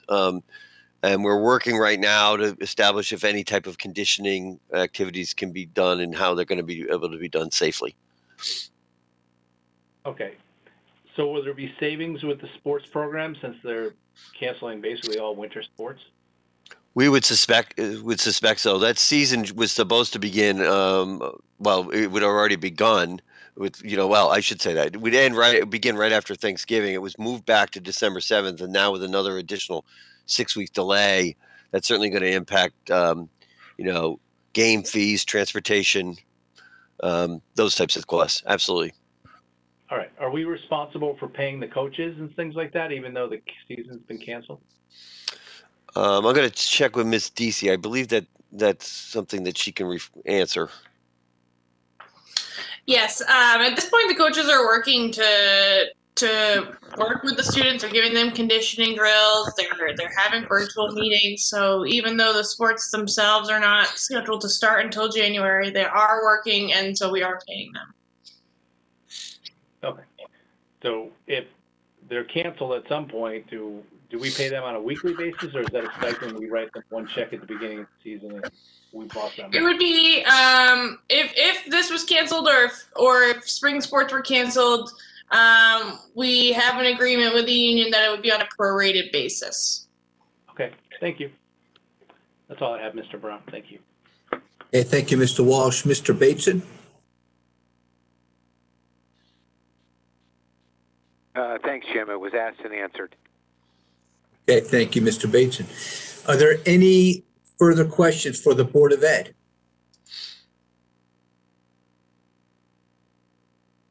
I'm seeing none. Okay, that will be it for the Board of Ed for now. Thank you all for being here. Have a great Thanksgiving, safe Thanksgiving. And I'm sure we'll talk to you soon. I know we'll talk to at least one of you on December the 1st at our meeting, but we'll arrange that over the next couple of days. So in the meantime, thank you very much. Thank you. Everybody. Happy Thanksgiving, everybody.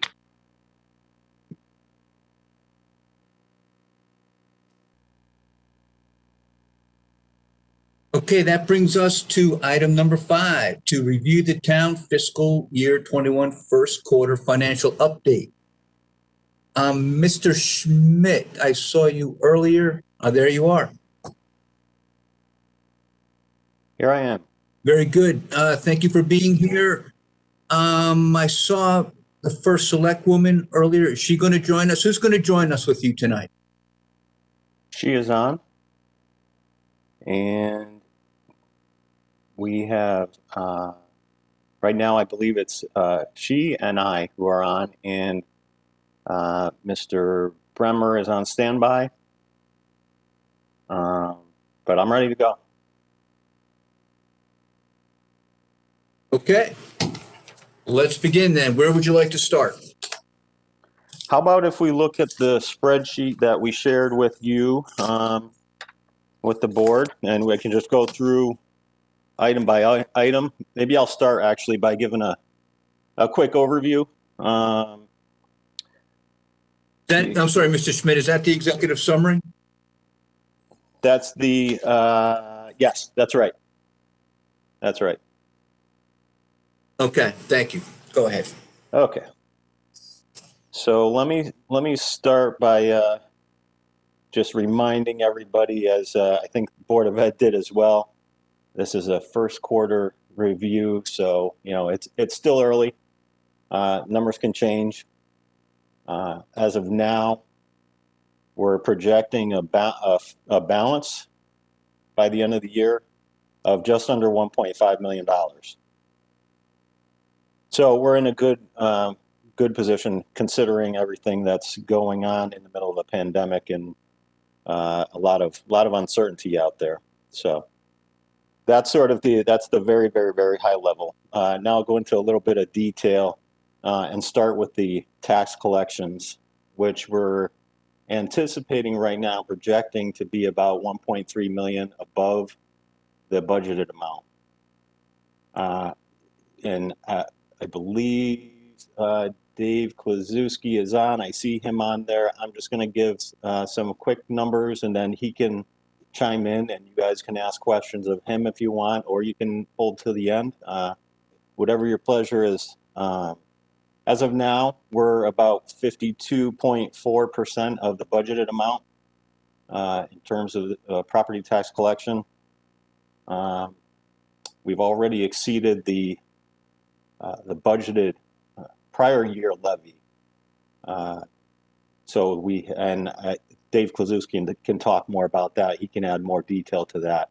But so far, the tax collections are looking pretty good, and this year we're at basically exactly the same level that we were at this time last year. So I will hand it over to Mr. Klazewski if he wants to add anything, or if you all have any questions, any more detailed questions. Go ahead, Dave.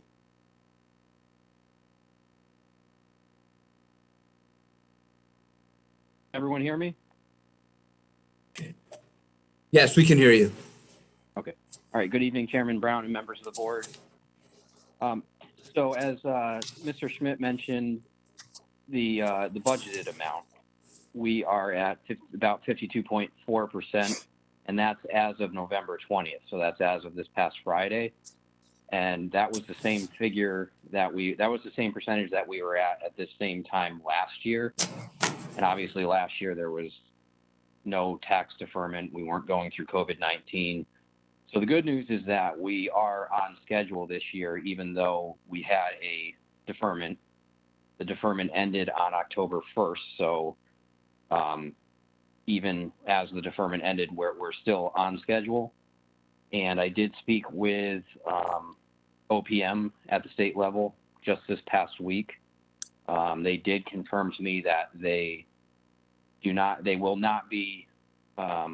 governor will not have an executive order that reactivates the deferment for the time being. So meaning when the next tax installment becomes due on January 1st, it will not be deferred.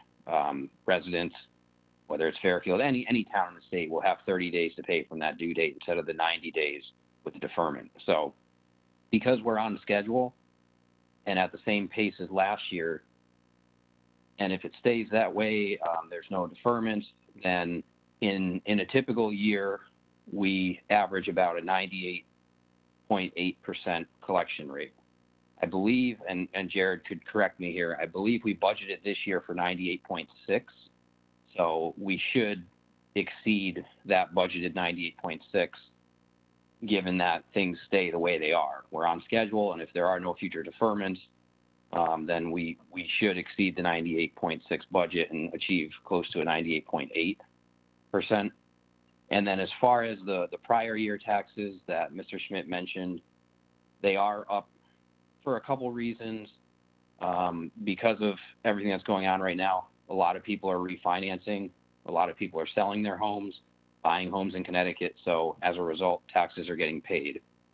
And also, in terms of the prior year collections, this year is kind of an outlier. It's simply because taxes were deferred. The taxes that were due on April 1st of last fiscal year normally would be paid by May 1st, or if they become delinquent, they would be paid before the end of the fiscal year. Because they were deferred and everyone had until July 1st, anyone that paid late, it got booked as a prior year, got collected in the next fiscal year. Okay, thank you very much for that, Mr. Kluzewski. So any questions? Mr. DeWitt?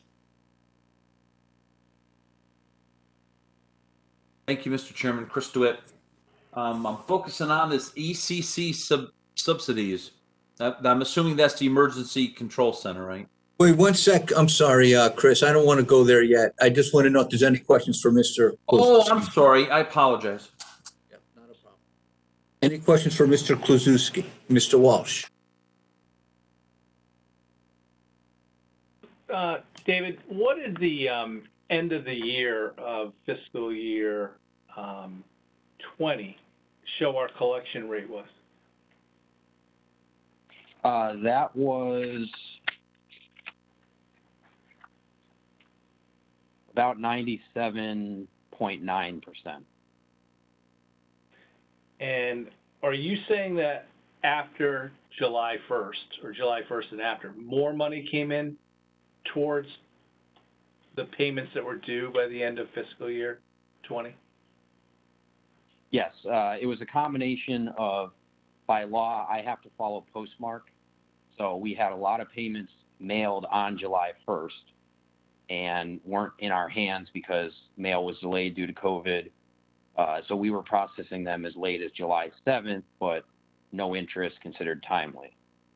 Right. By law, it's based on the postmark. Do you know how much money came in after that, whatever, July 1st time period? That was for fiscal year 20 taxes. Yeah, it was about, I believe it was about $1.4 million that came in as timely. I don't have the number off the top of my head, but there's also money that came in with interest collected because it was not postmarked for July 1st. It came in postmarked July 2nd or later. And that's just the fact of people, they just forget. They don't want to be late, so and they're able to pay it, so they just pay the very next month. In a normal year, this would have happened in the month of May, not the month of July, so then you don't have that issue of it spilling over into the next fiscal year. Understood. But let's just take the 1.4, which didn't have a penalty attached to it, right? You said it just came in on July 1st or at proper postmark and things like that. That gets applied to fiscal year 2021 year for collections or no? Jared, do you have usually, that's something you'd be able to answer? That gets applied, I believe that gets applied to the fiscal year 20. So is that part of the 97.9%? So let me, can you, so your question again, was that, you were talking about not the 1.4, you're talking about other? Well, I'm talking about the 1.4 because it was paid in the next fiscal year. I thought David stated that it had to be applied towards the next tax year. Am I incorrect on that? That I'm just trying to- the 1.4, I believe, gets accounted for in FY20. Okay. How much money for the fiscal year 20 taxes, not the 1.4, was received on July 2nd or postmarked thereafter? But it was for the fiscal year 20 tax year. I don't know the answer to that. I'd have to. Yeah, I don't I'd have to go that. back and look at that. Okay, but I don't have that so number in front of me. would that number, whatever that number is, go towards the fiscal year 21 tax year? Yeah, I believe that would go to, well, no, it would go to the prior year taxes. If it was postmarked for July 2nd and later, it would go as prior year. It would still and go that's- to year. And so that's probably where that $1.3 million comes from, the fact that we're $1 million, I don't have the exact number, but we're $1.3 million higher in prior year this year than last year. And there hasn't been any major changes other than the fact that we did have a deferment. Okay. But there's a way for you to get us that number? Yeah. Okay. Because I understand with all the real estate closings and refinances, everyone has to come current with their taxes. So that makes a lot of sense what you were saying, David. So I'm trying to figure out what was properly paid like in the first week or two afterwards, that was of July, that was really for fiscal year 20, and what percentage of that is kind of really just people having to catch up because of selling a property or refinancing and requiring to do the same thing. But you have no idea, there's no way to determine that, or I don't know what you can tell me. I don't have the July numbers in front of me. But I think that's something we can get, correct, Dave? It's just not at our fingertips right now. Okay. And David, with the people who are catching up because of all the real estate transactions that have gone down, both refinances and sales, and having to catch up, that's people paying. Is that going to drive, obviously that we won't be getting the 18% interest on that anymore. That might have still continued. So is that going to drive, and maybe this is a question for Mr. Schmidt, is that going to drive our budgeted interest number down?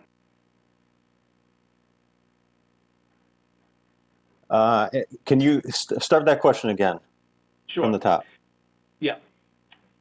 David had mentioned that because of the increased number of real estate transactions, which I think everybody knows has happened, and because of refinances, because rates are so low, that when you do those two types of transactions, because I've done a fair amount of real estate transactions in town, you have to catch up on taxes, meaning that clearly if you're selling the property, the new buyer wants to make sure all past taxes have been paid, so it gets paid out of the closing proceeds.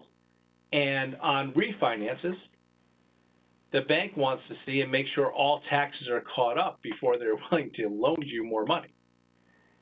So they require any past taxes to be paid up, generally with the loan proceeds as well.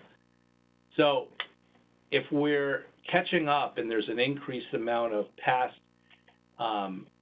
year's taxes that are being paid, the amount of interest income, which is 18% on the outstanding balances, kind of goes away and will negatively impact, the way I'm looking at it, what our interest revenue figures are on past taxes. So I guess what I'm trying to figure out is, will we be seeing a shortfall, do you believe, in the interest income number? I think we're going to have to wait and see how that plays out. I don't want to hazard a guess. As you know, what you're talking about is there's a number of things going on there. I don't know if I want to make a guess as to how that's going to play out for the fiscal year. Okay. How does the interest income look compared to budget right now? Are we on track, or where do we stand? Give me 1 second.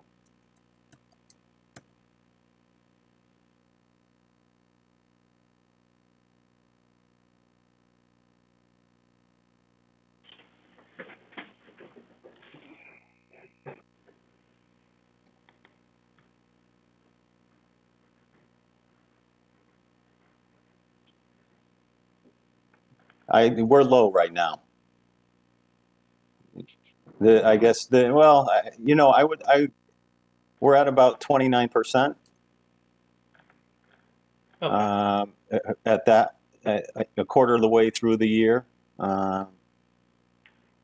Actually, a little bit more than a quarter. We're probably a little bit low at this point, but nothing. I don't think it's anything worth noting, given the amount of revenue generally from that in the grand scheme of the budget, and also the variance that we're seeing is not that great. Okay. This is questions either for David or Mr. Schmidt. The $1.3 million in current and prior year levy and interest that's on your operational variance page, what part of that is prior year levy, and what part what part's current, like amounts paid in advance already, or versus what the prior year levy is? Do you have a breakdown of that? So the amount that is, it's hard to say right now. What I can say for sure is that we are, as of now, we've exceeded the amount of budgeted prior year levy by approximately, Dave, what is it, about 400,000? Is that the amount?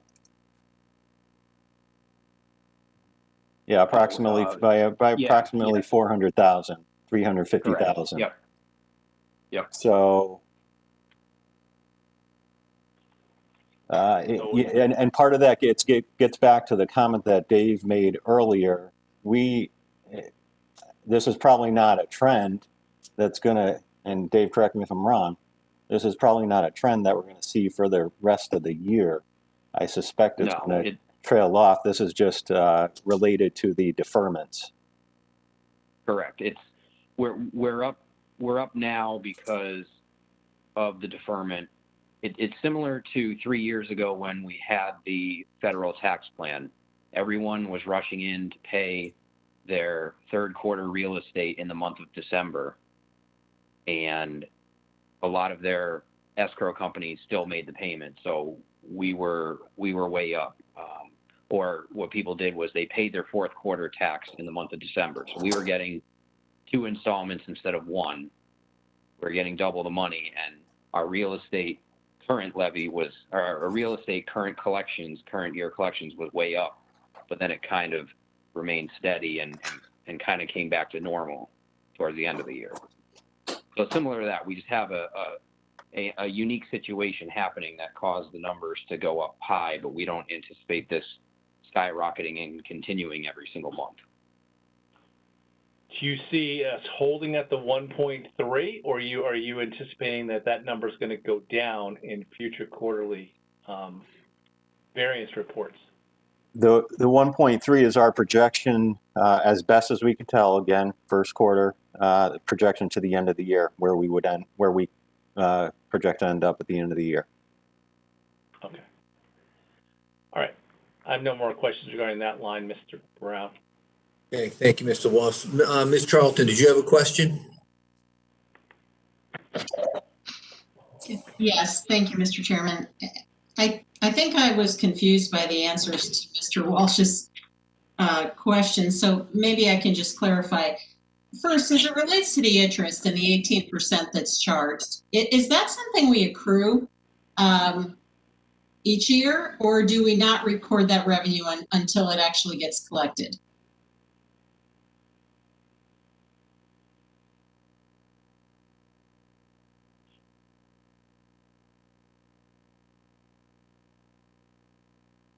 I don't know if you're speaking. I'm not hearing any. Are you muted?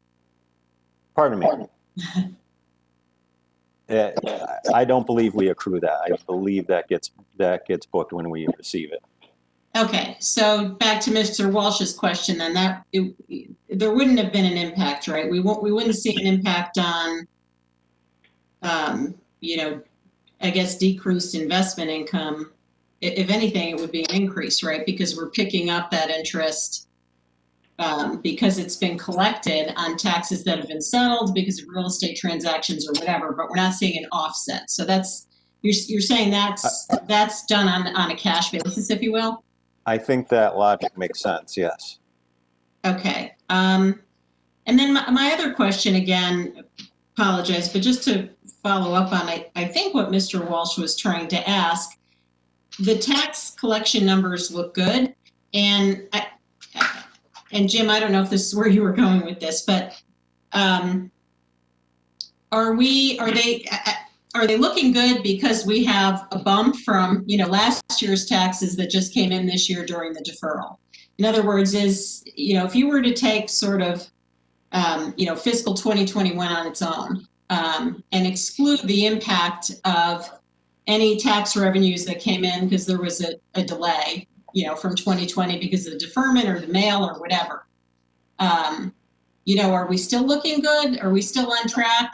And do we expect the second half of fiscal 2021 to be consistent? Well, the 52.4% right that we've collected of the budgeted amount, that does not factor in any of last year's or FY20's taxes. That's just FY21 current year taxes that became due on July 1st. Okay, so so our collection rate for 2021 thus far, excluding any impact from last year, is running ahead of where we budgeted. Is that what you're saying? Yes. Got it. Okay. That was it. Thank you. Okay, thank you, Ms. Charlton. Any other questions for Dave? Okay. Mr. You want me to keep going, Mr. Chairman? Oh. Yeah, well, hold on one second. I don't want Mr. Klazewski to go anywhere quite yet. If you could just stay with us until we get through the revenue in case something else comes up. But Mr. Walsh, you had your hand up when we were about to move on. Do you have another question? I was more concerned that we were not going to be asking any more questions and we weren't going to continue going line by line like we normally do. But it sounds no, we're still on the first. Yeah, we're still on the first line here, so we have a ways to go. We're on investment income. Mr. Schmidt, back to you. Sure. Investment income is off. We're off and projecting it to be down by about $500,000. This is not anything unique to Fairfield. This is everybody's experiencing this. I've talked to some of my colleagues in other towns, and there aren't a lot of good options on the investment front to help make up for this. So we're just trying to absorb it as best as we can, and trying to. We're trying to make, as it becomes available, to make some sound investments, but they're just not out there given the constraints that are on us and the types of vehicles that we can invest in.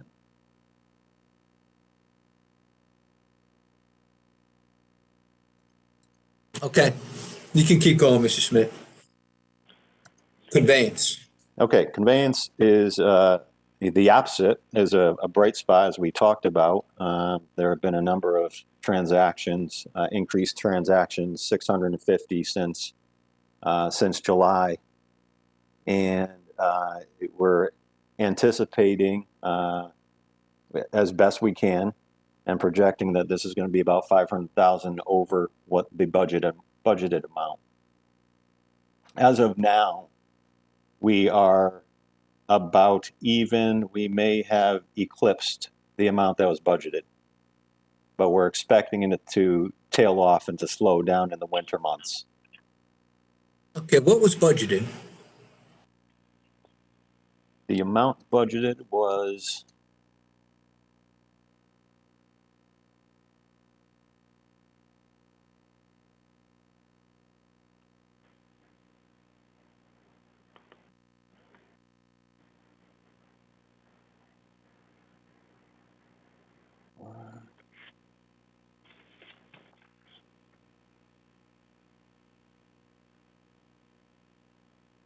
I'll get that for you. Let me. Okay, I can look it up. In the meantime, Mr. Bateson, get you had that a amount for question? Yeah, I did. Can you hear me, Jim? Yes. All right, Jared, I see in the Munis report, I have 1.8 million budgeted for conveyance. It says original estimated revenue, 1840. I'm thinking that's it. I want to follow up by, sorry, I had something on the investment income. In the backup that we got, the Munis report 1120, that's as of year-to-date 11/20, right, November 20th? Right. When I was looking at investment income while we were off, I noticed in one of the lines it says change in market value. It looks like we took a hit on something. Is there a specific asset that was written down, or did we book a loss on something?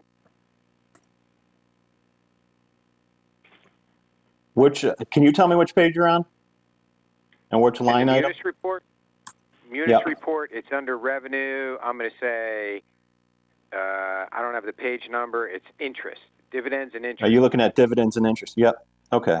Yeah, underneath So, that change in market value, it looks like we're booking an expense as opposed to income. Did something happen there? So are you talking about the negative 385? Yes. Is that what you're looking at? So this is the revenue numbers are all done in negatives. Okay, but it says year-to-date actual revenue of $69,000, and it looks like it's an expense.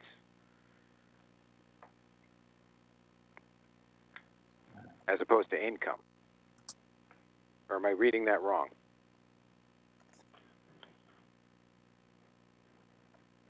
No, you're reading it right.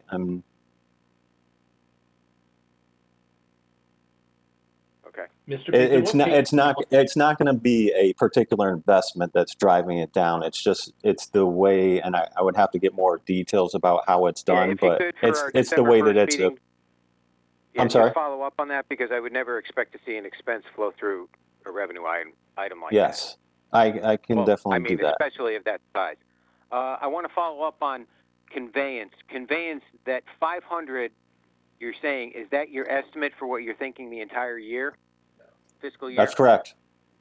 And you're taking into account the, I'm going to say, cyclical nature of real estate, that, it's sometimes it's seasonal to a degree? That's right. That, and probably that there, because of the rush in the first half or the first quarter of the year, that there just may not be as many properties and transactions that would typically be available, because there's been such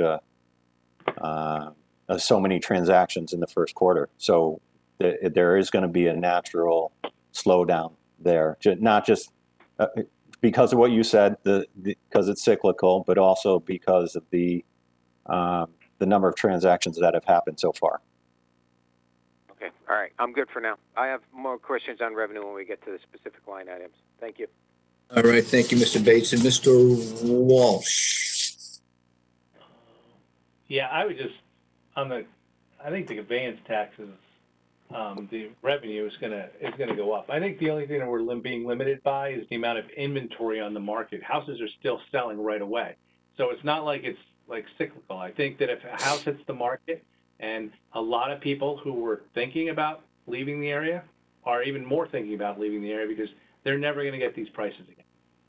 They might not get them for 10 years, because you have a house, desirable, you can put that on. I know a lot of clients of mine have talked to me about it, that they're putting houses on markets, like getting ready to put them on, because they're like, if I want to move to Florida, I better move now. I better sell my house now. The biggest problem, a lot of people just want to get into a rental, but there's no rentals out there. So it's really an inventory problem. We would still be having a rush of sales from people coming out of New York, because this dark winter they keep hearing is coming, and they want to get out to the suburbs, anybody that's left. So I think we're going to see that number continue to grow. to the extent that there's inventory for people to buy. Just my point of view. I think $500,000 is low. I think it's way low. Thank you, Mr. Walsh. Yeah, I think it's too early to tell about annual projections, I think, in a case like conveyance, because really, who knows, right? Mr. Testani? I just want to thank you, Mr. Chair, Dr. Stein. I just want to dovetail off of what Mr. Walsh was just saying, and he being, firsthand knowledge to many more real estate transactions than I am, but I do have a statistic that from the figures I received, Fairfield is up 38% in median home value from 2019 this year alone. So I think that's very significant to get to Jim's point. So according to the statistic I read, the median value of a house in Fairfield is above $705,000.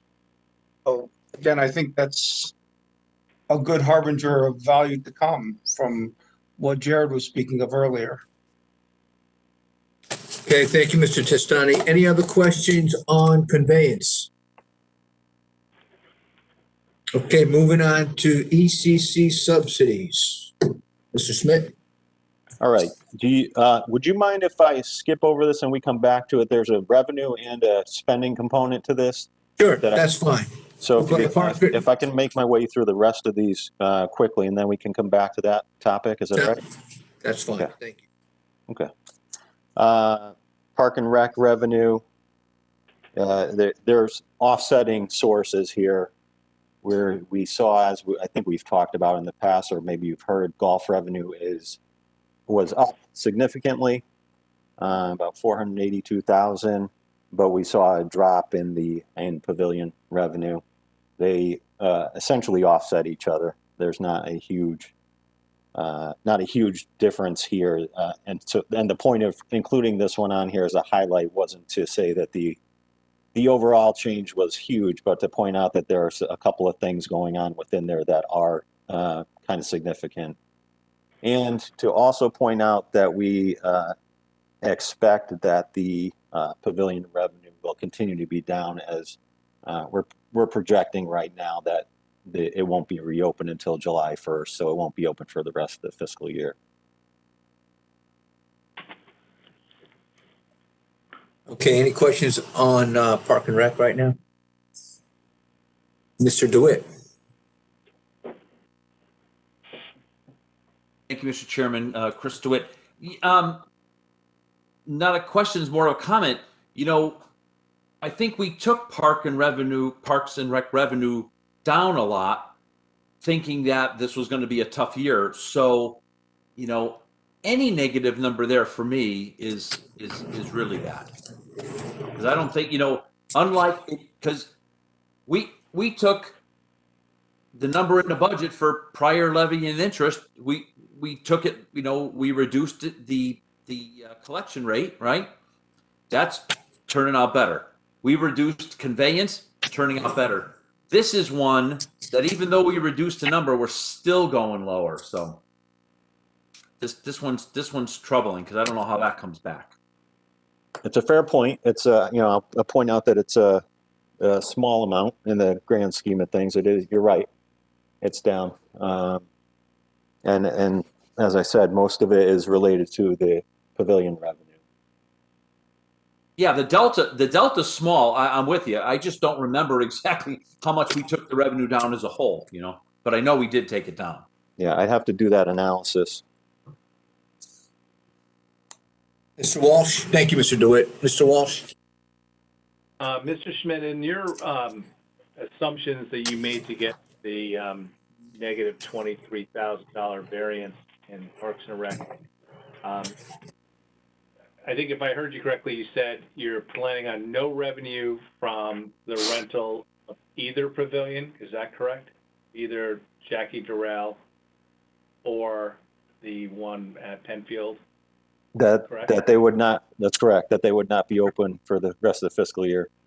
Okay, so that's that side. But on the positive side is the golf revenue. Are you assuming the same golf revenue as we had this past year, like this past spring?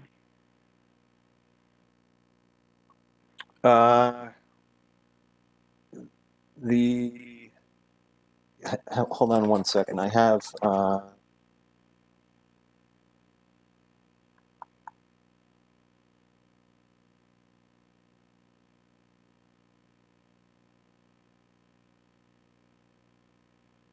I would have to go back to Anthony at Park and Rec and find out what his assumptions were there. I'm not as I'm not as intimately involved in that operation, so I'd have to go back and see what he was assuming. Yeah, if you can just let us know about that assumption, because my concern is that as the country and our town starts going back to work and not remotely working, the revenue that we once saw in March, April, May, June for golf, because people were stuck at home, so they'd go out to have a round, and we had record-setting revenue coming in from the golf course, is not going to be there because people are going to have to start going back to work and not maybe working remotely, hopefully, especially after we get the vaccine out. And people are going to have to start maybe going back to New York City, or if they can't work remotely. So I'm concerned that if we're using the same revenue numbers as the first half of the year last year, that it's not going to be there. I'd just be interested in knowing what the assumptions were on that. I will get that for you. Thank you, Mr. Walsh. Okay, moving on to fire marshal fees. Fire marshal fees are projected to be down. This is mainly related to Fairfield University and Sacred Heart University and a couple of large projects they had going on there, including a hockey rink, which have, because of COVID and generally activities in universities and colleges, that some of these projects have been stalled. So the marshal fees are significantly lower. They had counted on a decent amount from those projects. They may still happen. That might rebound. They may still happen. I don't think they're going to happen this fiscal year. That's highly unlikely. All right, thank you. Mr. DeWitt? Thank you, Mr. Chairman. Chris DeWitt. So, Mr. Schmidt, I know you weren't here during our last budget cycle, but the original budget, we were projecting, or the board, I should say, the Board of Selectmen was projecting $400,000 of revenue, and then because of these things like you're talking about, thought we're going to be stalled with COVID, we knocked this number down to $300,000. So I'm confused by this. We've been told in the past that the fire marshal fees are down because we need another fire marshal. And to be honest with you, I mean, and I was supportive of it. We did not add another fire marshal in this last budget cycle. So that's a really big number for fire marshal fees to be down, because that's the whole budget amount. I mean, it's literally $300,000 in the budget. So I have a hard time believing that 6 months ago, 8 months ago, whatever, we were like, we have so much work, we need another fire marshal, and now we have zero revenue. So I know you weren't here for the budget, but I'm confused by that number. I wasn't, and I don't know the entire history of this. I'm seeing, though, that there was projected to be $500,000 in the budget overall. So this is still, I'm not diminishing the fact that being down $300,000 isn't a lot, but I just want to just to put it in context and to clarify that the amount. I apologize. You're right. The Board of Selectmen actually added $100,000 of revenue. So my apologies. So at $500,000 of revenue, that would mean 3/5 of this budget is not executing. Right. Which again, there's been a lot of discussion over the last couple of years, frankly, about so much work that we need another fire marshal. So I'm just suspect of that number, but thank you. Thank you. Mr. Mitola, and then Mr. Walsh.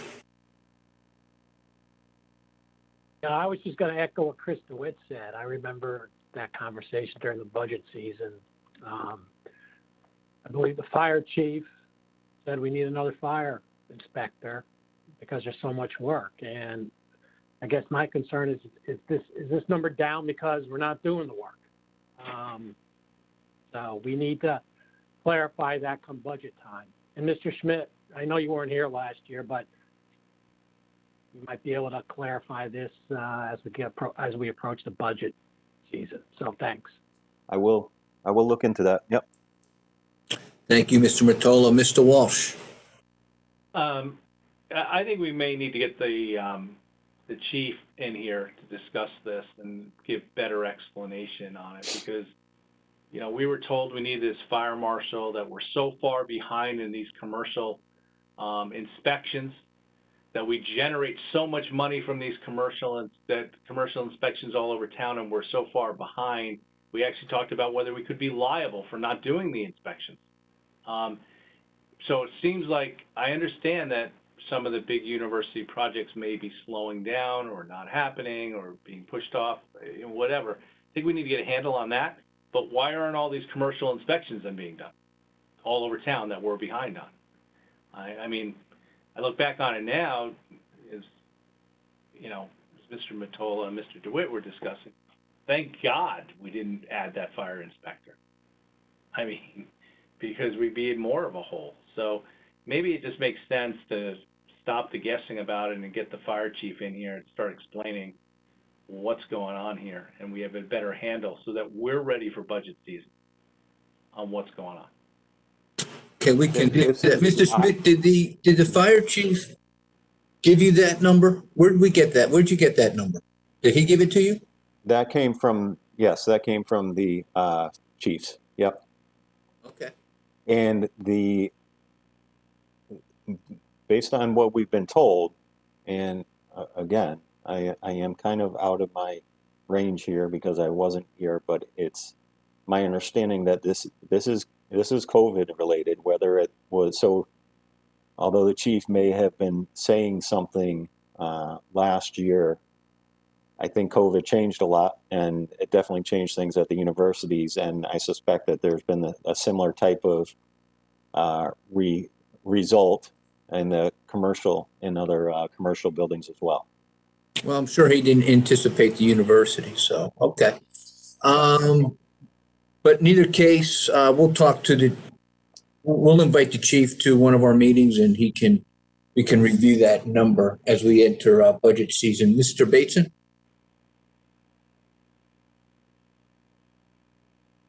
Yeah, Jim, thanks. I just want to, I assume we're all done with the revenue. I just wanted to follow up on one observation I had on, or what I've been seeing in revenue. One thing concerns me going forward, and I think maybe I point this out to Jared and the administration. I think we should start paying attention to the parking authority to a degree. I mean, all of us drive by the train station. We're seeing, a lack of commuters there. I know we just heard the big news coming out of New York about the MTA and the troubles they're having. When I was on the Board of Selectmen, I think we did a couple of things with the parking authority, and at the end of the day, the town is the guarantor of virtually everything the parking authority does at the end of the day. So I think we should start paying attention to the parking authority and revenue and what possibly might be coming down the road, and just make sure that, the administration and, maybe we should hear from the parking authority and see what lies in their future, what they see, because I see it potentially impacting the taxpayers. Let me follow up with the authority, and I'll get your response, and we'll see if there's any kind of large variance. But I hear what you're saying. All right, thank you.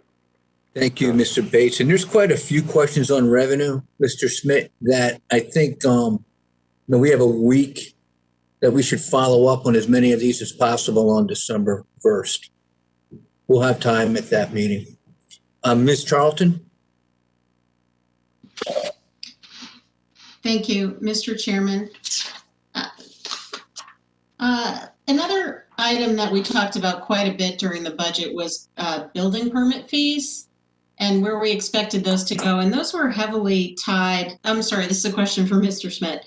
Those were heavily tied to the universities. And we sort of went back and forth on those. The universities had put out some statements indicating that they were going to, maybe scale back on their capital expenditures. And it was a little bit of an unknown. But I think in the end, everyone felt confident in the budget numbers we have. And I'm sort of confused how the fire marshal fees would be down so much because of the activity or lack of activity at the university, but we don't show any variance on other types of permit fees. Should those go? I mean, I would think those would directionally be the same.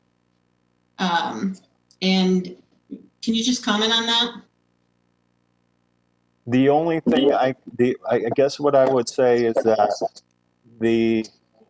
as a proportion, those schools and the work that's being done at the schools, that it's a much larger proportion of the fire marshal fees than it is of other permit fees.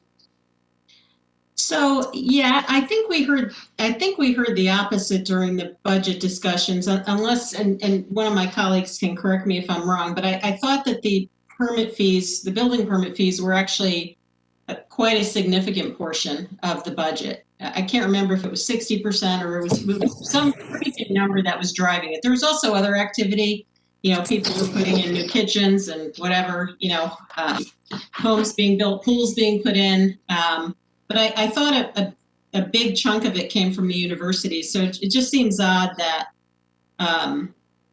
that we would be presumably on track for building permits because it's not on this sheet as a variance, but fire marshal fees are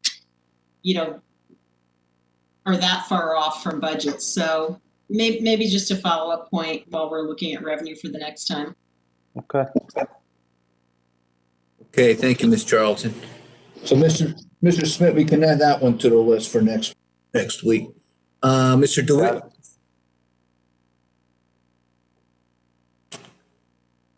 Thank you. Just to follow up on Ms. Charlton's comment, Mr. Connolly literally came before this board before we voted and said, don't knock that building number down. These guys are building. They're building Sacred Heart's building. And he literally came before us and said, you don't have to take that number down. That's what I recall. So I'm with Ms. Charlton. If we were seeing the building permit numbers tanking and the fire marshal, I would think there's some relation to those two numbers. I think I agree with that. Thank you, Mr. DeWitt. Any other questions on revenue? Mr. Walsh. Follow up on Ms. Charlton. We raised an excellent point. I thought about that a little bit, and Mr. DeWitt following up on his comments as well. The only way that it would really make sense, I guess, is you have to pull building permit. You have to file for the building permit early. So if they're paying the building permit but not doing the work, is the only way that could justify it. So I think, Mr. Schmidt, I think you're going to have to talk to Mr. Conley and the chief of the fire department to figure out what's really going on. I'll do that. I don't want to speculate. I'll have a conversation with them. And if you think they need to come before us, if our chairman would allow it, to have them both talk about it at the same time. It's a large number, and I don't think we want to be surprised by it as the year goes by. Thank you. So, Mr. Schmidt, we might as well just make that request now. If you can see if they can zoom in on December 1st. So you would like Mr. Tom Connolly, is that correct? And that's correct. And the fire chief. Mm-hmm. That is correct.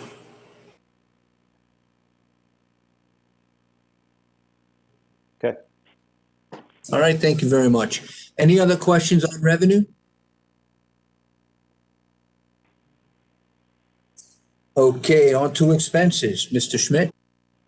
All right.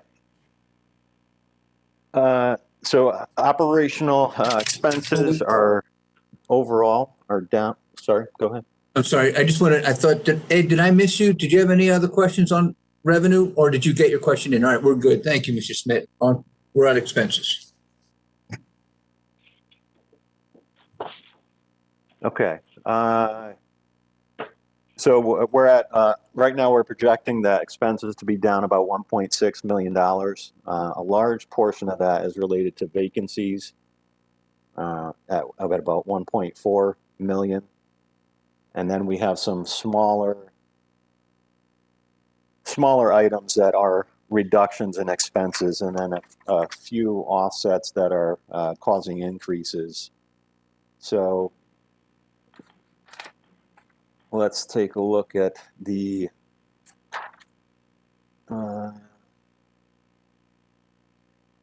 there are other expenses.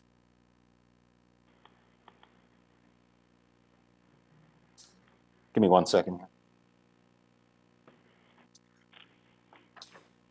Well, while we're on vacancies, Mr. Smith, we have asked in the past if we could just get a list of those current vacancies, see where they're at. Mr. Mitola? Current vacancies as of today, or as of, I guess it would be as of tomorrow. As of tomorrow. Sure.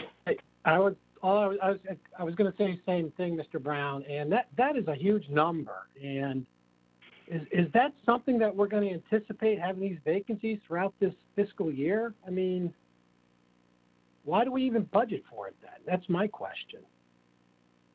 So I would like to see that list. Can we get that by next week too, Mr. Brown, if possible? Yes. Mr. Smith? Okay, thank you. And I can tell you, I can give you some insight. One of the big drivers is the town police. That's a large portion of it. And the reason for those vacancies is there are a couple of reasons. One is because the state hasn't been running, because of COVID, the state hasn't been running the training schools. So we haven't been able to get more police in the pipeline. And in addition to that, although we do have some that are ready, that are slotted for January, 4 of them that are slotted for January, and then another 3 which we hope to be lateral transfers from other towns. So that's a large portion of those. Okay. Okay, if we can get a list and we can discuss it and take a look at it next Tuesday, that would be appreciated. Sure. Mr. Walsh? Mr. Schmidt, do you have any information on, are we planning on hiring a director of public works? Because with the recent arrests that have just happened in town, it just more underscores the fact that we just haven't had a director of public works in over a year. And it begs the question of what is taking so long to hire a director of public works and what's going on. Because I think a lot of people Mr. Walsh are losing confidence on what's going on, and we don't even have a director. So Mr. Walsh, who's this? I don't know. this is Brenda. Can you hear me? Yeah, Brenda. So if I could just chime in. Sure, go ahead. Obviously, Brian Carey was the interim director of Public Works when I came on a year ago tomorrow. And we've had a lot of challenges this past year, obviously, with COVID and everything else in our town. So in light of the recent developments that happened last week, I quickly jumped to action and reached out to a long-term public works director who was retired, and he is starting tomorrow morning. And I'm excited to have him join our town. He has a lot of good experience, and I think he's going to be extraordinarily beneficial to our community. His name is John Marsilio, and he has a wealth of knowledge. Served for probably over 20 years in public works, and also worked in private construction prior to that. So he'll be starting tomorrow. He's read our DPW audit report and has come in and met with me on Friday and my team. He is aware of all the issues that we're facing, and he is ready to start tomorrow, assisting us with all of our challenges, which are many. And so that's just to answer your question, Mr. Walsh. All right. Thank you for that. Praise the Lord that that's happening. Is he interim as well, or is he now going to be our Director of Public Works as a permanent position? He's interim. Obviously, the situation that happened last week was unexpected, and he is interim for now.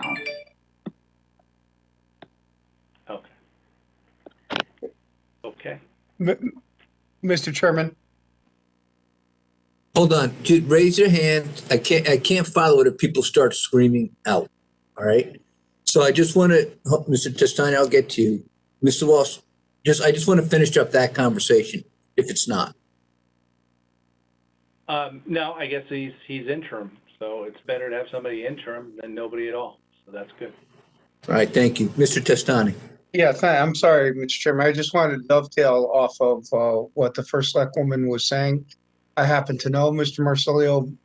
I think you all know I originally spent 30 years in Trumbull. Most of those were in some official capacity for the town of Trumbull, serving various elected official capacities. And during most of that time, John Marsilio was the Director of Public Works for the town of Trumbull, and I just think he's could be a great addition to the town of Fairfield. So I happen to know him pretty well and was very impressed with what he was able to do for the town of Trumbull. So I think, again, based on what he was able to accomplish in Trumbull, he should be a good addition for Fairfield. I just thought I would add that to the conversation. Thank you. Thank you. Thank you, Mr. Testani. And we look forward to meeting him and wish him the best of luck, Ms. Kubchak, as he walks into this, it's like walking into a blazing fire. So we wish him luck, and we look forward to meeting him. I think you'll be pleased with him. He's quite experienced, and I was really impressed with him. And I'm excited that he was willing to take on the job so quickly. Thank you. Anything further, Ms. Kupchak, before we turn it back to Mr. Schmidt? No, thank you. I've been listening to the conversation, and it looks like Mr. Schmidt's got a lot of extra work to do this holiday week and next week, in addition to all the work he has on his plate. But we look forward to working together, all of us, and I hope we can continue that. Thank you. Thank you. Okay, Jared, back to you.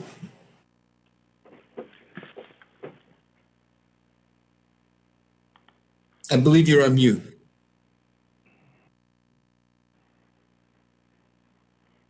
Thank you. If we're good on vacancies, I'll go to part-time. A lot of that is due to library. And during COVID, there's been fewer part-time, so that number represents a savings there. Park and Rec is also experiencing some savings.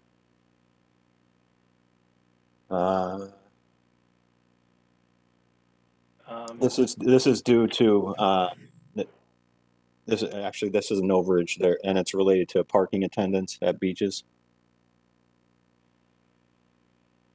Okay. I think we have a couple of questions on Park and Rec. Part-time, Mr. DeWitt. No, I was just going to say that's an overage. So it is. I'll address the elephant in the room.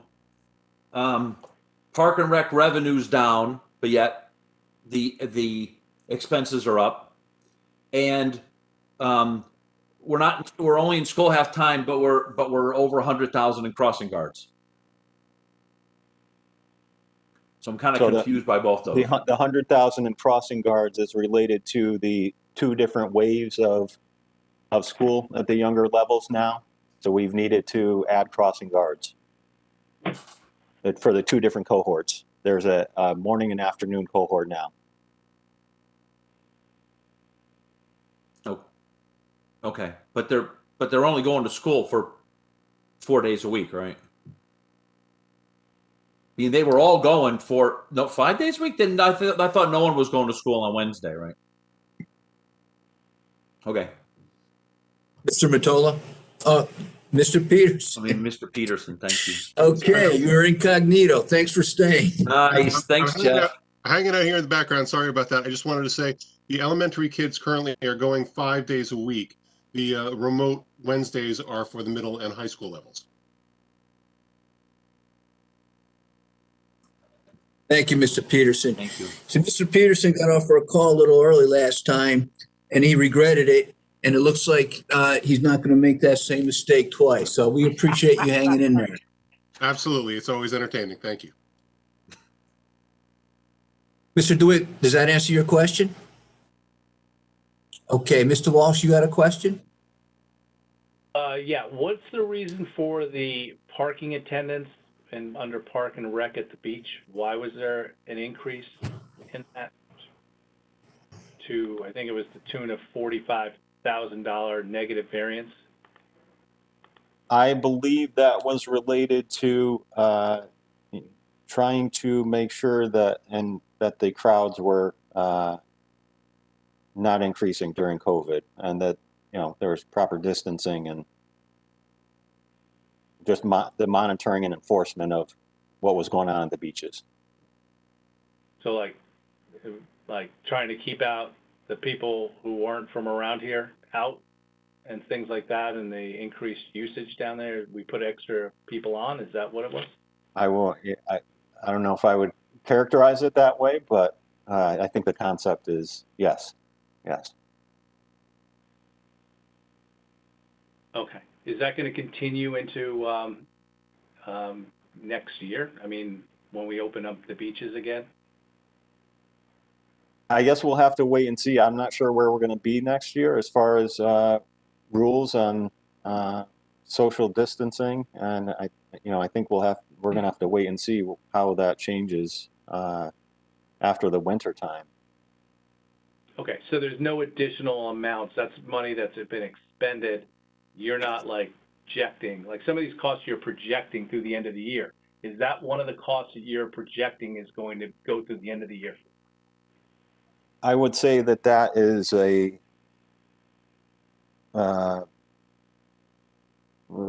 just reading through my notes and seeing if there's anything that would give me any kind of insight. Jared, if I could just jump in, that I don't think we can project what's going to happen next year. We're starting to build the budget now. Obviously, we'll watch the case rates, and we'll see what's happening with COVID as we do every day very closely as we build the budget for next year. And we can have those conversations during the budget season. But based on everything in the news that I think everybody's read, we're hoping that we'll have a vaccine and that by spring we'll start to have a herd immunity.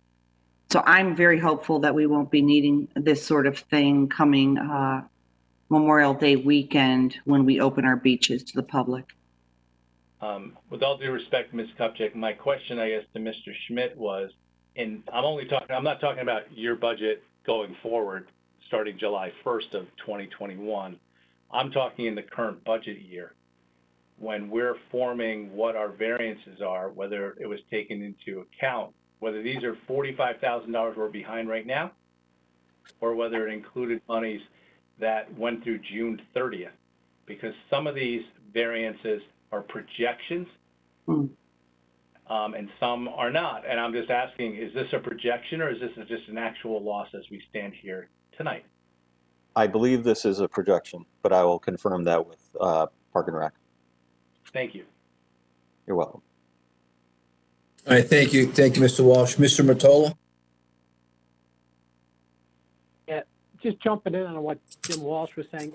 I think a good chunk of that 45 grand, or at least part of it, could be for this year. If I remember correctly, we had to have an attendant at Lake Mohegan all the time. You know, they put a house up there like they do at Jennings Beach and Penfield, and I think that probably added to the cost of this.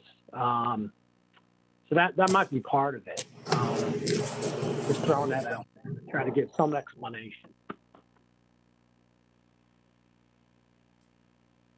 So I believe for the second quarter, we're going to have those worksheets. Mr. Schmidt, we generally have worksheets. The first quarter, they might not make sense, but it was based on if revenue or cost was up or down, I believe like 10%.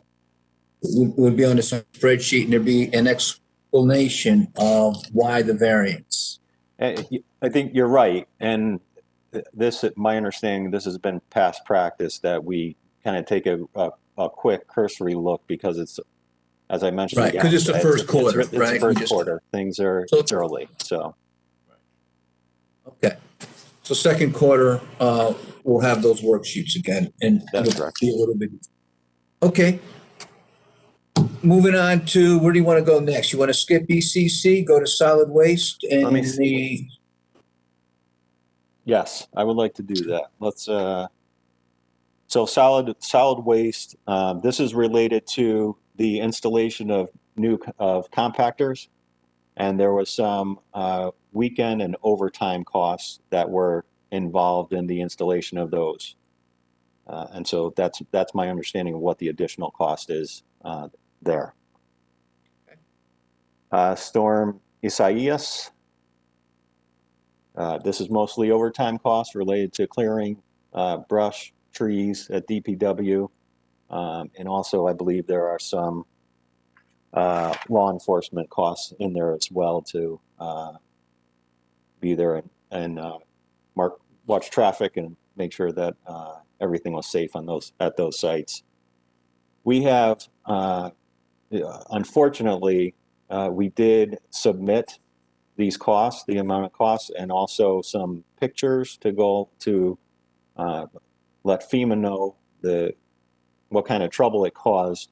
Unfortunately, from what we've been told so far, Isaias did not rise to the level and wasn't broad enough that there was going to be any kind of reimbursement for these costs. So that's where that stands now. So at this point, we are, for lack of a better, we're having to eat that cost. okay, we'll get to COVID because you have a separate worksheet on COVID. So why don't we go to ECC? Okay. ECC is, as you know, this is the Emergency Communication Center, the partnership between Westport and Fairfield to build a dispatch center that both towns could use, and also a small portion of Fire for New Canaan. Everybody involved, police, administration, everybody is fully committed to getting this done. Unfortunately, we did run into a couple of challenges. One being the universal challenge of COVID, and its effect on things. In addition, but probably the bigger piece of this was the fact that we had a space, and when this was passed in 2019, we had a space at Sacred Heart that was ready for us to take on.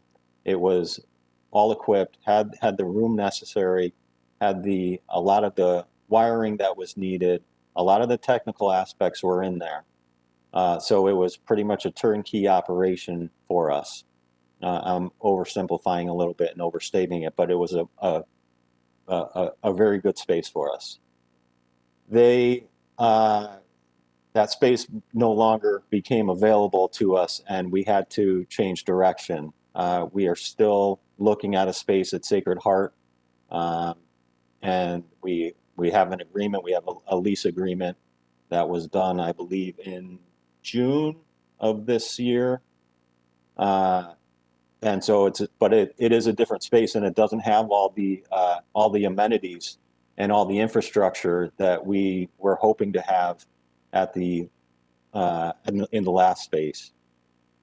So we are on track.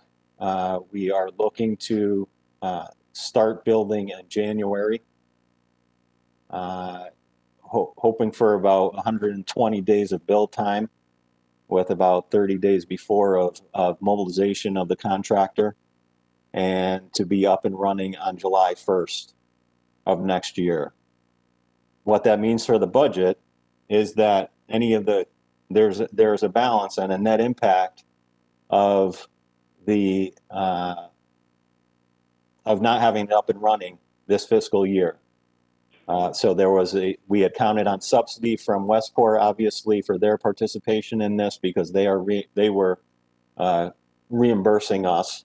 We also counted on some additional state subsidy to the tune of about $1.2 million. And then, so that is obviously not going to come in, because it's not going to be up and running this fiscal year. To offset that, we also had additional costs put in here, mostly for the additional personnel that were going to be needed at the center. That amount was about $805,000. So the net impact, and excuse me, I think I said 1.2 on the ECC subsidies, it's about 1.1. The net impact is about $300,000 to the negative on the budget this year. That is, so that's where it stands right now.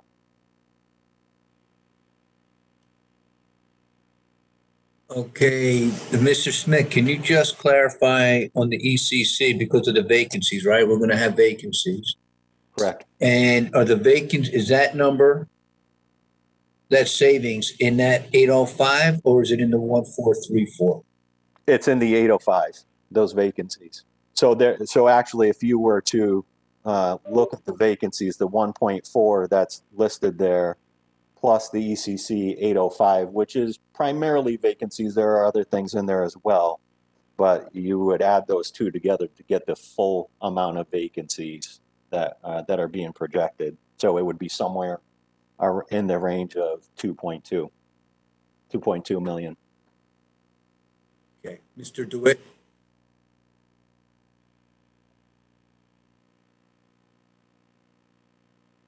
Thank you, Mr. Chairman. Chris DeWitt.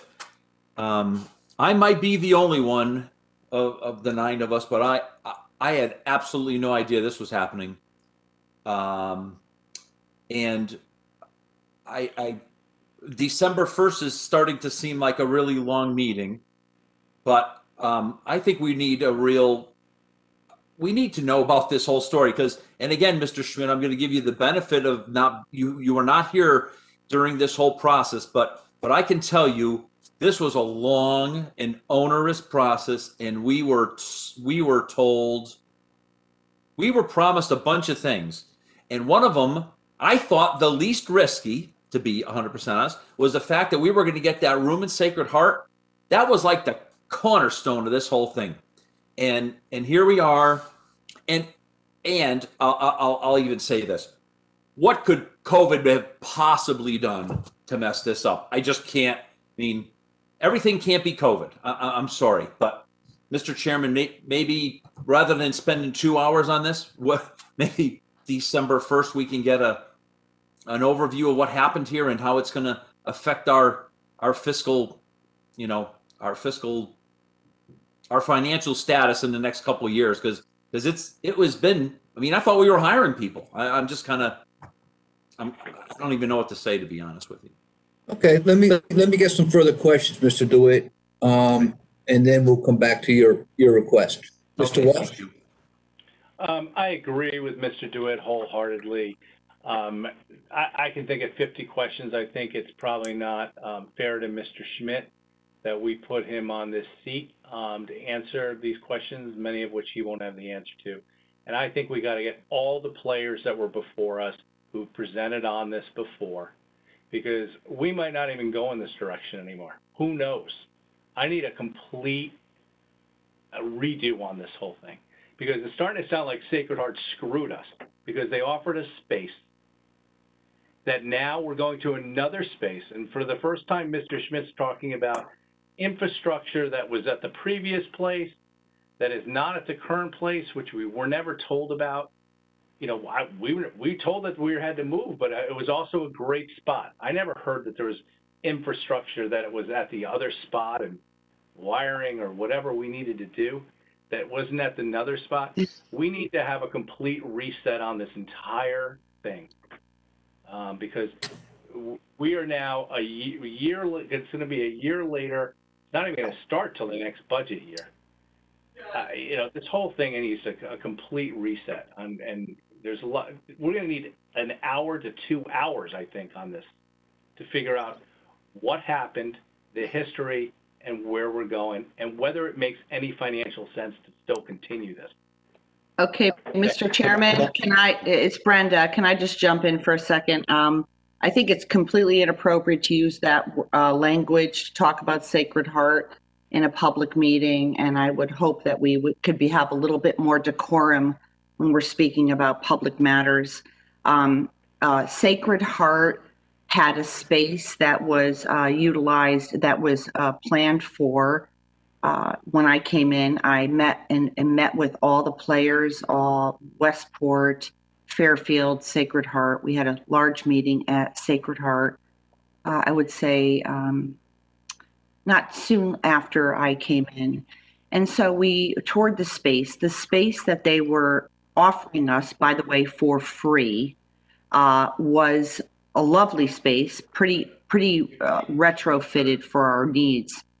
And unfortunately, there were some issues with all these wirings that were going into the space that was going to end up costing as the working group. And I just want to, obviously, I know that the Board of Finance is not involved in the day-to-day operations of the town, so we have a lot of meetings that happen literally every day.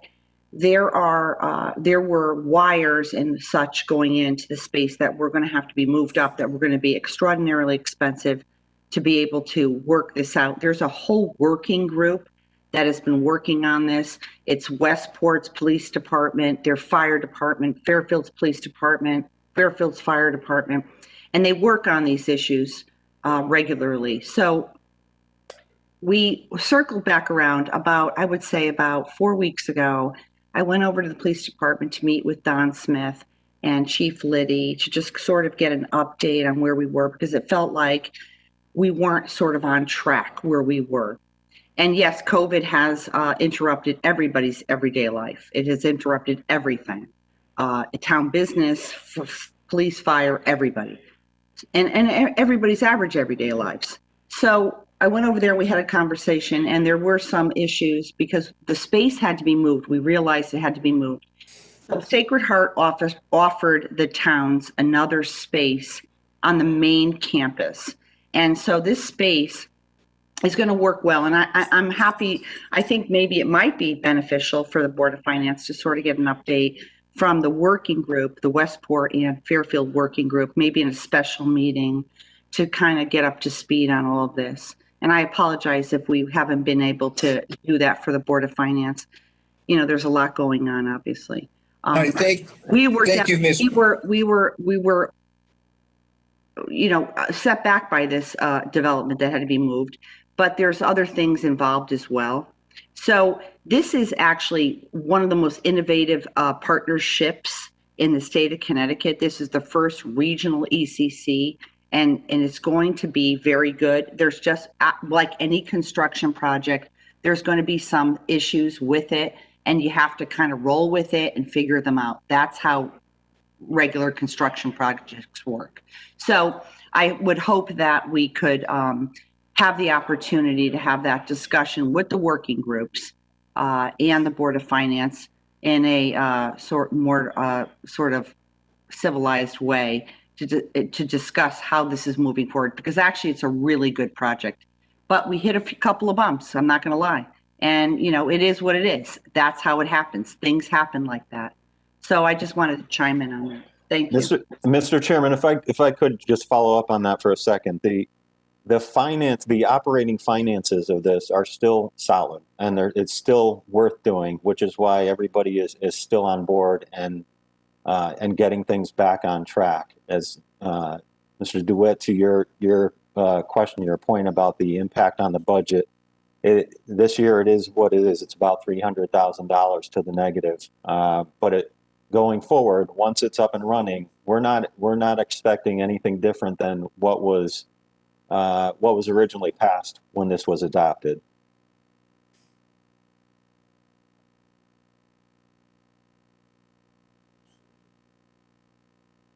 Okay. Thank you, Mr. Schmidt. We'll come back to this in a moment. Ms. Marmion.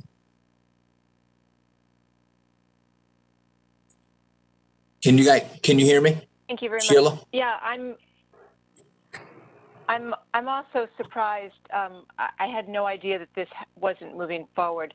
I would just ask, when we get a presentation on December the 1st, I'm really interested in finding out the true cost benefit analysis of this project in its new iteration, because one of the reasons this was such an attractive process or project was because we were regionalizing and saving costs, being more efficient, bringing the towns together to deliver these services. And if there are construction costs involved in the new setup or infrastructure of this room, I want to understand the costs related to that. And is the project itself changing, or what it looks like? Because I think we really need to weigh these the cost benefit. So that I would appreciate having a good analysis of that on the 1st of December. Thank you. Okay, so Mr. Schmidt or Ms. Kupchak, who would present to us? Who presented to us during the budget? See, I don't remember.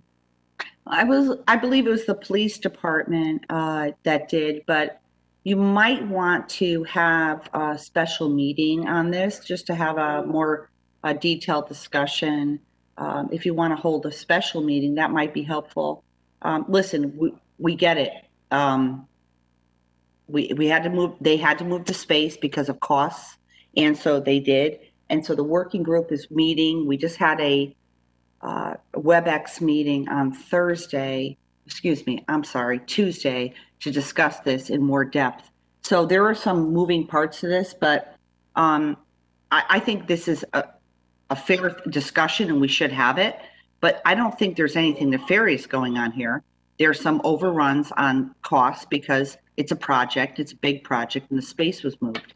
And I think the Board of Finance should have a special meeting and have a discussion with the police department and the administration to discuss it more fully, to understand it a little bit better. Okay.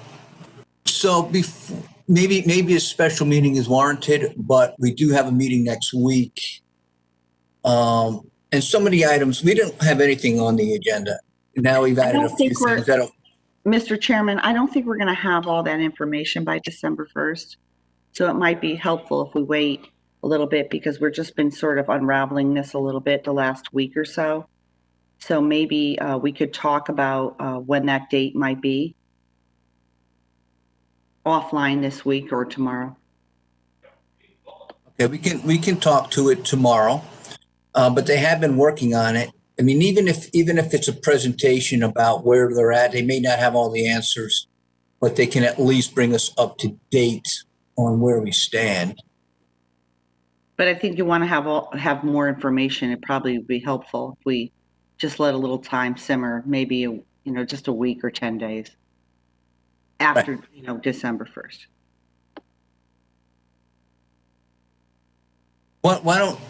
Brenda, why don't you and I touch base tomorrow and we'll discuss it. How's that? Very good. Okay. Very good. Thank you. I'm just cautious about setting up another special meeting. But maybe we have to. So you and I will touch base tomorrow and we'll see where we'll go. Okay. Mr. Schmidt, that covers, I think, expenses. Any other questions on expenses? Mr. Walsh. Brown, when you set up that meeting, could you request a complete historical timeline of how we got into this at each level? Provide us with the minutes of have them prepare the minutes of those meetings that we were at, and all the financial data that was supplied to us at the time, so that when we go through it, we have a nice package, and then where we'll.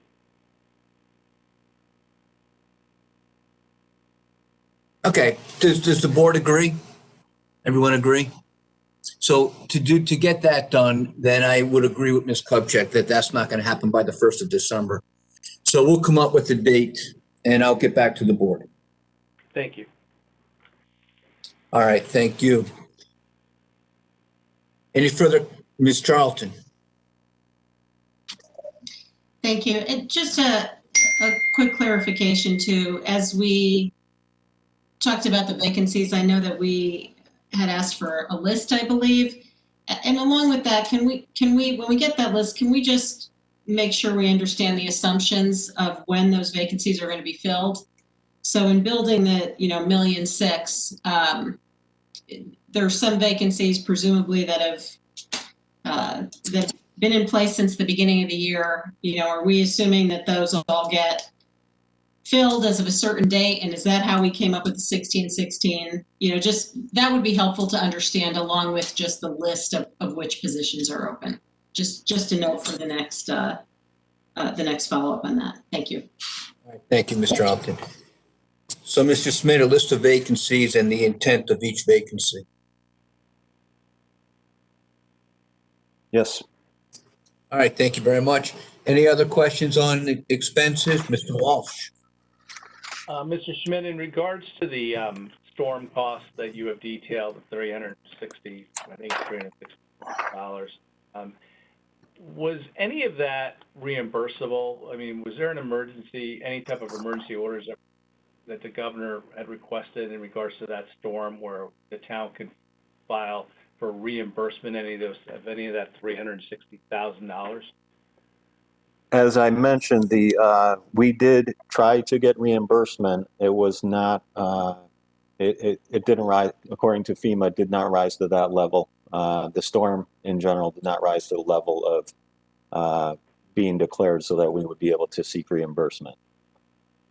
Okay, and at the state level, I know that the governor did file to have a declaration declared, but was not successful. Okay, thank you. You're welcome. Thank you, Mr. Walsh. Okay, let's go. Subtotal. Let's wrap this one up. Subtotal net estimated variance. Mr. Schmidt. Yeah, I mean, this is just the outcome of all the numbers. The subtotal of the savings, net savings on the spending side is 1.6. Net estimated variance of 1.459. When you look at the difference between the slight decrease in revenue that's being projected and the increase in savings, that's the bottom line. Okay, thank you. Thank you, Mr. Smith. If I may, I've one other thing that I'd like to bring to the board's attention.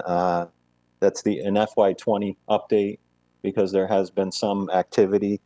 I know when we last met for the last quarterly meeting, there was anticipated about 1.4 million in operational surplus, which would go into OPED.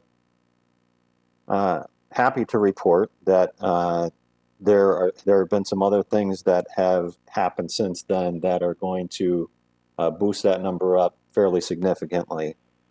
One of them was there were some canceled POs on the Board of Education side, about $200,000 that fell, and this was covered, I believe, at the end of the last quarterly meeting. That fell to the surplus, the general fund surplus on the town side. We've got a FEMA award letter, which we have not received funds for yet, but but we did receive the award letter for $279,000. We actually did receive a payment from OPM for the Coronavirus Relief Fund, the CRF reimbursement that we filed for. And that was about $127,000. We are we have received credits for unemployment through the CARES Act of about 150,000.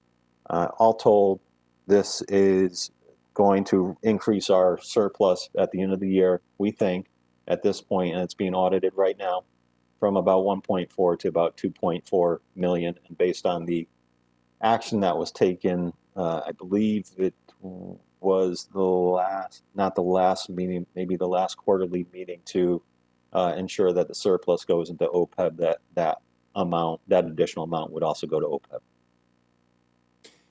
Okay, thank you, Mr. Schmidt. And that is correct. So it's 2.4 million. Correct.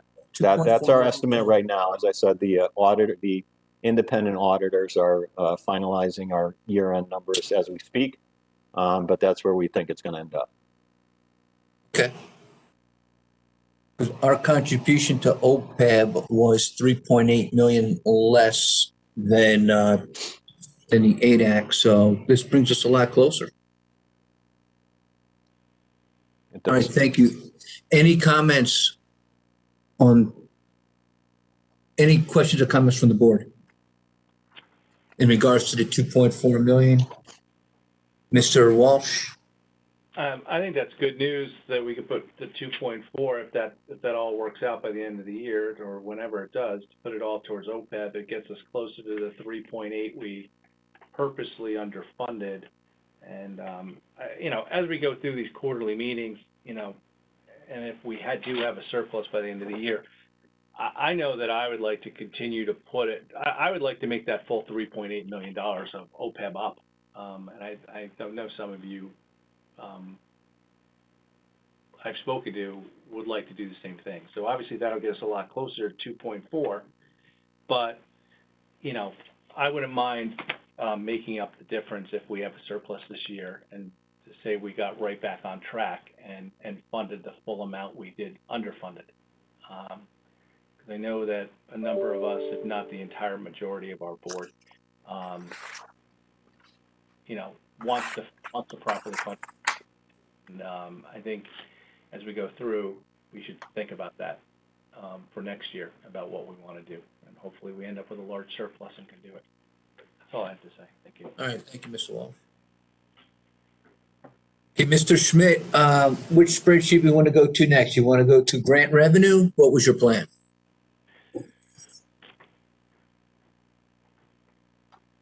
Those spreadsheets were for backup.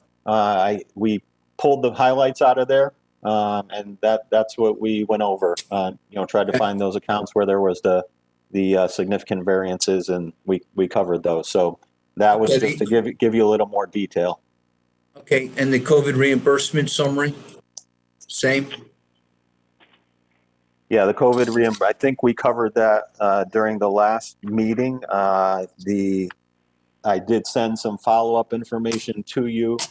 I do know that Mr. Walsh had asked a question about police overtime, which was one of the big items on there from the town side. And so I did want to follow up on that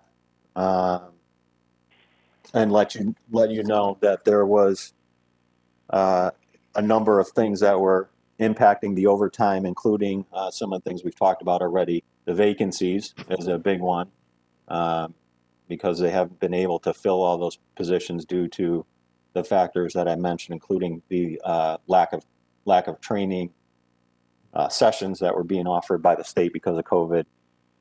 Beach patrols were up, and so those were really the main things. There were a couple of other smaller things, protests, things like that in town that required additional patrol.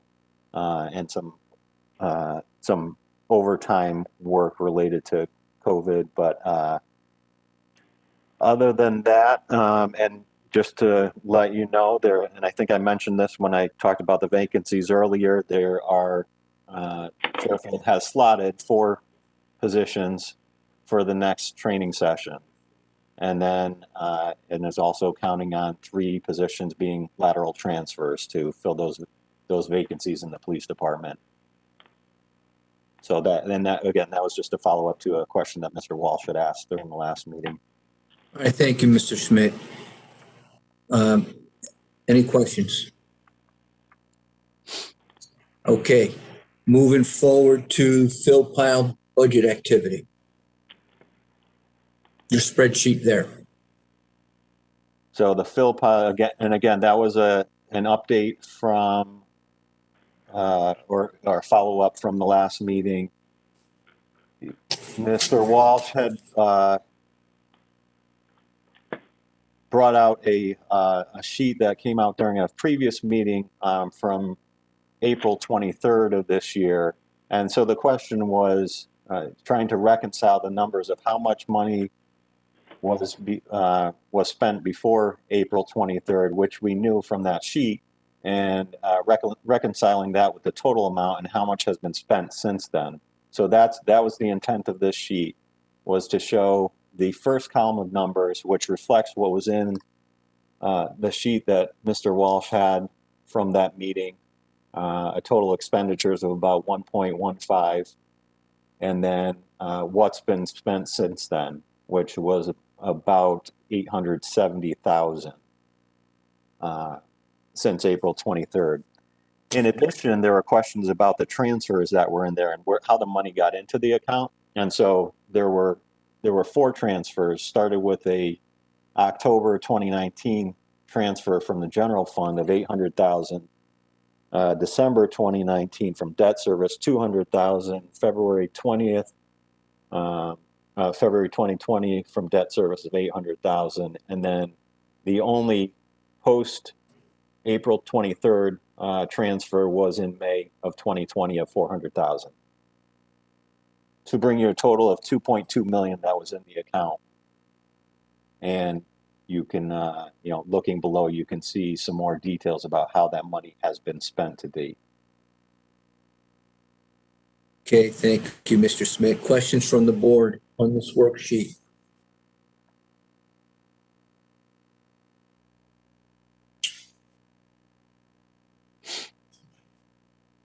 Mr. Walsh?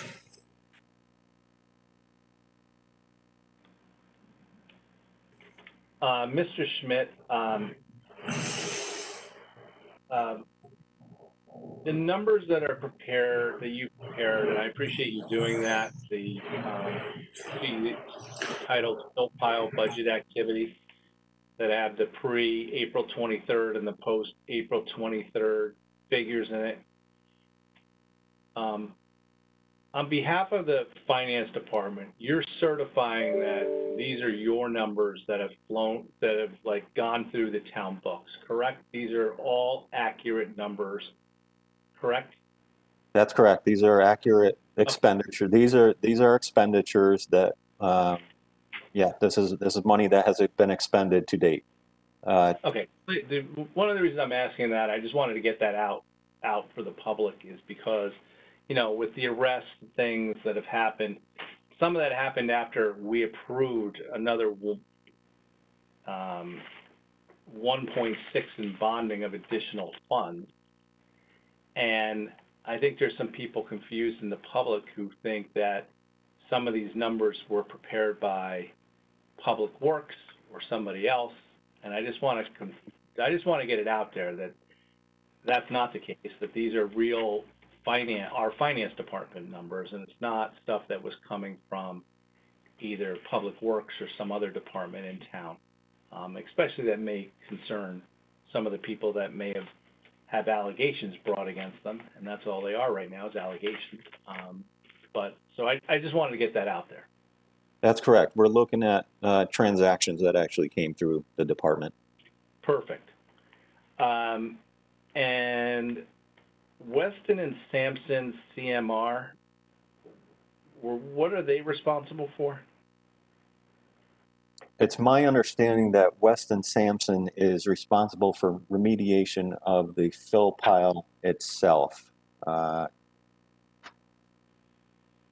the Okay. the berm. Okay, because they have a pretty large amount of new billing since April 23rd. And then Wigan and Dana has a pretty large time. And then who is Philly?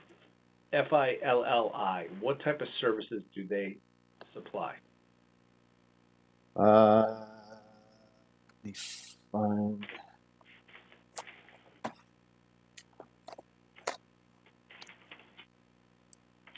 I think I have that list somewhere. If you give me a minute, if you want to move on to another question, I'll continue to look for it. But I think I have the type of service that that they provide. Okay. And I really appreciate you putting this stuff together in a short amount of time. I'm sure it took a little bit to do. But to the extent in the April 23rd report, the front page is pretty much kind of like the numbers that you provided us today with the updated stuff. But there was a second page that kind of broke out by what the services were. And to the extent, you know, maybe the next time, I don't need it done right away, but at some point over the next couple of months, maybe prior to our next quarterly, if you could also break it down by those services, because it would make it a lot easier. Like to see environmental services, there was 3 companies, you know, whatever. So I know it's been a very short amount of time, so I just appreciate getting the numbers as fast. So I can give you a sense right now. I think the you know, the legal ones are pretty obvious. Yeah, those are pretty obvious. Tie and bond is townwide environmental investigation. Philly is landfill investigation and planning. ACV is remediation. Red Technology is remediation. And again, these are some really broad categories, but I'm not sure how to pronounce this. I think it's Christopher Geddes. That was it's labeled as environmental investigation. I believe that there are some communications related services being provided through them. PKF O'Connor, I think everybody knows that's audit related. Oliver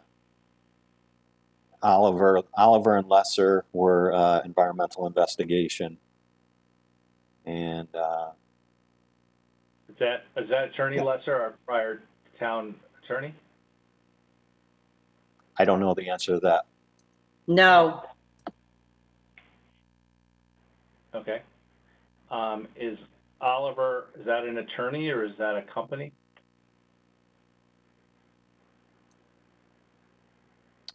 I would have to, they're not labeled as legal fees. It's labeled environmental investigation. So I would think that that's some kind of environmental company, not a firm, not a law firm.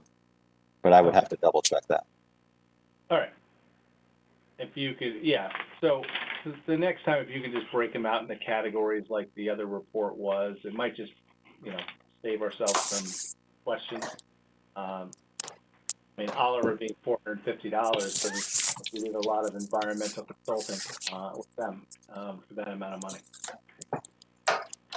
Will do. So the report itself shows we have $179,430 left in the budget prior to us now bonding $1.6 million.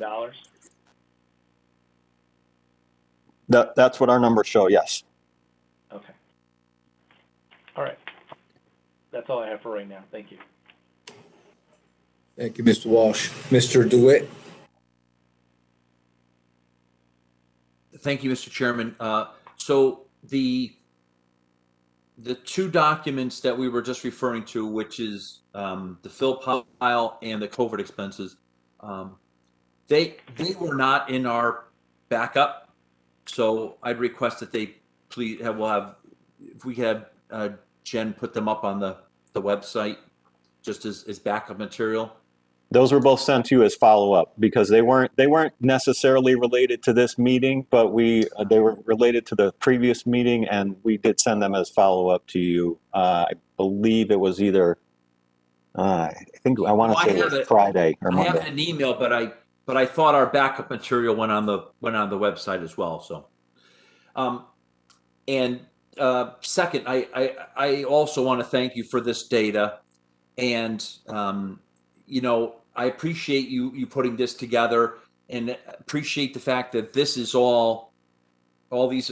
There was a PO, and the PO got placed, and the PO got paid, and you certified this is the finance department is all good, which is fantastic. I just want to make sure the public understands because Mr. Walsh made reference to $1.6 million of bonding, which we did, was it last week? Feels like we have a meeting every week. But last week, 1.4 of say that. every other day. Yeah, it kind of is. 1.4 of that was specifically related to the fill pile, and the other 200,000 I think was for the WPCA. WPCA. Thank you very much. But I want to be clear. That number didn't come from your office, right? That 1.4. That was from DPW. Is that not correct? Because that was a forward-looking document on how much we think we're going to spend. That was a number that was presented last week. That was from, I believe it was a combination of our CAO and DPW, our CAO reviewing the numbers and the services that were to be provided.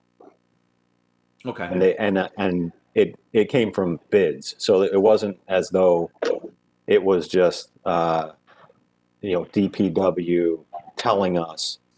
There were bids that came in, and that's where those figures came from. So fair point, and thank you for bringing that up. And that's the reason I raised is because, any piece of data right now is really suspect in my eyes, and that's not a condemnation of you, Mr. Schmidt, or your group or the CAO, to be honest with you. But I think we need to be in this time. We need to be really, really fully transparent. So I appreciate that input. Thank you. Mr. DeWitt, if I could just jump in, Mr. Chairman, just so we're clear, all of this has been run through LEPs, and then the Department of Environmental Protection reviewed all of it, signed off on the consent orders on what we have to do to comply with the law. So it was, yes, DPW put together it, but it was also in conjunction with LEPs and DEP, making sure we're in compliance with all the rules and regulations. So that's all been vetted and completely reviewed by agencies. And this is stuff we have to do to be in compliance with the law. I appreciate that, Madam First Selectwoman. Thank you. All right, thank you, Mr. DeWitt. Ms. Charlton. Thank you, Mr. Chairman, and thank you all for the background and the comments. And I'm not sure if this is maybe a question for the First Selectwoman. I appreciate that all of this work that that was in the bids that got selected and that we approved the bonding for is based on what's required by DEEP.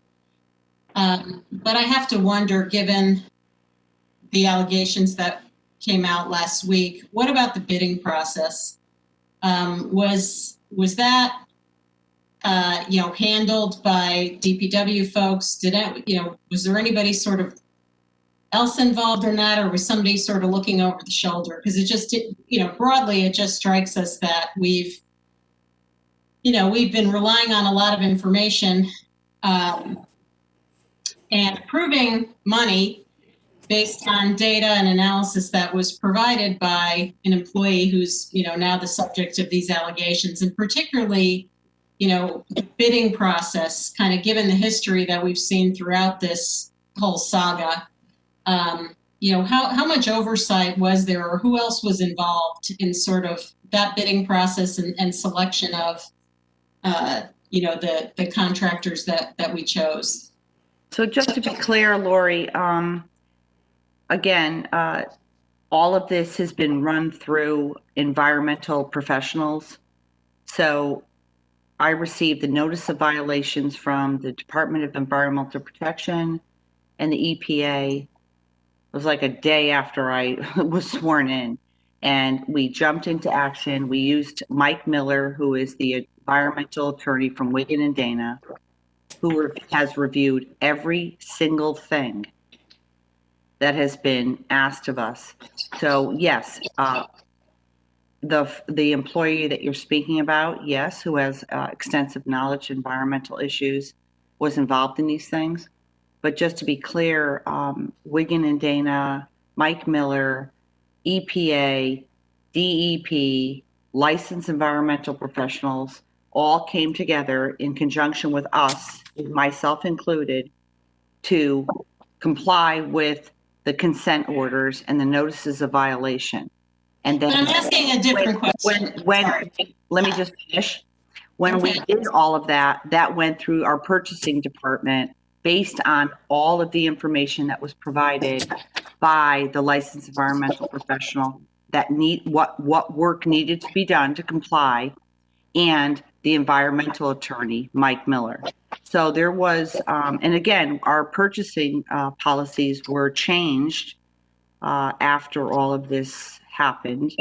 And there is, I sign off on these things myself, and there is nothing, I don't believe there is nothing suspect to say that complying with these NOVs and consent orders and the purchasing orders, RFPs for this work is a compromise in any way, shape, or form. Okay, I just want to clarify though, that wasn't my question at all. I'm not questioning the work that had to be done. I'm really talking about selection of a contractor. You know, throughout this process, you know, even, you know, back to when Julian was involved, it seemed clear, at least if you believe the allegations in the arrest warrants, that, you know, there was, you know, there were maybe improper relationships with some of our internal folks, and the process that went on in terms of picking a contractor. So, you know, if people provided 3 bids, you know, an individual might have, you know, communicated with one of the contractors, et cetera. So I'm not really talking about what needs to be done. I was just really talking about how we selected the contractors out of the bids, and was there any oversight of that process, or was that handled by, you know, the individuals that were involved in this? So just to be clear, the and listen, I don't want to get into this whole thing, but obviously one of the people who were charged with bid rigging and that sort of thing are no longer working for our town. And that whole situation is quite unbelievable to me. But the LEP, when he goes and takes the consent order, the NOV, looks at what we need to get done, comes back to the town and says, this is what you need to comply, gives us a package, and then it goes out for the RFP. I can assure you, for my leadership, there is no one massaging RFPs. They go out as they're supposed to go out, and they are responded to appropriately and legally. And that is how it's gone so far. So far, everything we've complied with has been testing schedules, right? So the DEEP has said you have to go do all this stuff for the 7 sites and the fill pile, and the LEPs have done that work. Those are licensed environmental protection, licensed professionals who are doing that work. We have not started remediating. We did just get what you just approved back from DEEP, an approval of the consent order of what we wanted to do and what they agreed to. And so that work, what we just asked you for, the bonding resolution, will now go out for an RFP for cleaning the 7 sites. The fill pile, that's still being tested. There hasn't been a sign off by DEEP to remediate or whatever they're gonna tell us to do with the fill pile. Right now, we just have 7 sites that need to be cleaned. And yes, those RFPs are clean, and there has been no inappropriate behavior involved with those RFPs. Okay, so in terms of the selection of vendors, or I'm sorry, contractors that were chosen out of the responding RFPs, there were people involved in making the selection of contractors other than the individual who was just charged?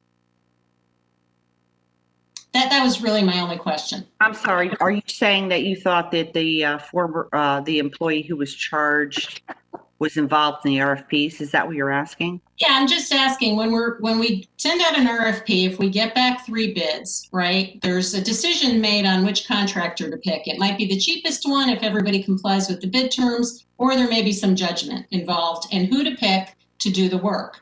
So I guess my question in very simple terms is, was that under the control of Brian Carey, or, because the licensed, the LEPs, they're not going to, they may be involved in the specs and making sure we're getting the right thing done, but they're not involved in the selection of contractors, right? So is there anything to be concerned about in that process, now that these allegations have come to light, in terms of which contractors have been hired, or were there other people involved other than Mr. Carey? That's really my question. No, the answer is no. Brian Carey is not involved was not involved in the process of choosing the contractors. It's purchasing and me, and in consultation with the environmental attorney, Mike Miller. Thank you. Okay, thank you, Ms. Charlton. Hey, at this time, I'd like to invite Mr. Baldwin, our town attorney, to make a comment. Mr. Baldwin?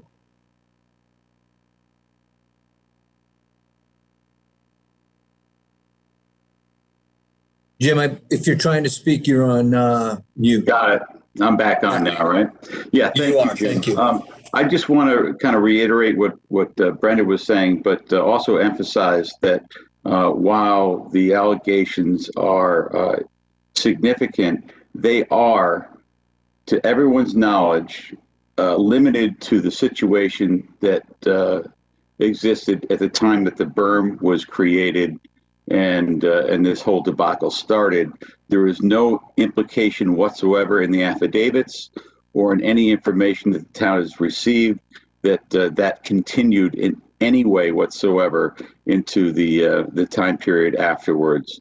And there has been significant oversight, and I want to compliment Mike Miller, our environmental attorney, for being very much on top of everything that's going on in terms of oversight of the process, not just legally, but the means by which the cleanup and the consent orders are put together, and that entire process. So it's I want to say it's squeaky clean by comparison to what is contained in the affidavits.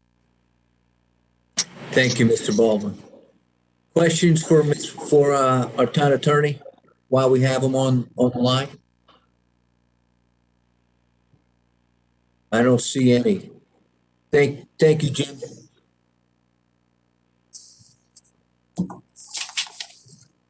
Okay, any other questions from the board on this worksheet or anything else when it comes to the fill pile, the numbers, or how we're handling future work? Mr. Walsh? Mr. Schmidt, as we go forward in the future, the April 23rd, 2020 report showed encumbrances, so we know what we were kind of committed, even though the checks might not have been written, but it showed encumbrances that Mr. Carey knew about as we were going forward. And it was kind of helpful to kind of know what we were kind of committed to.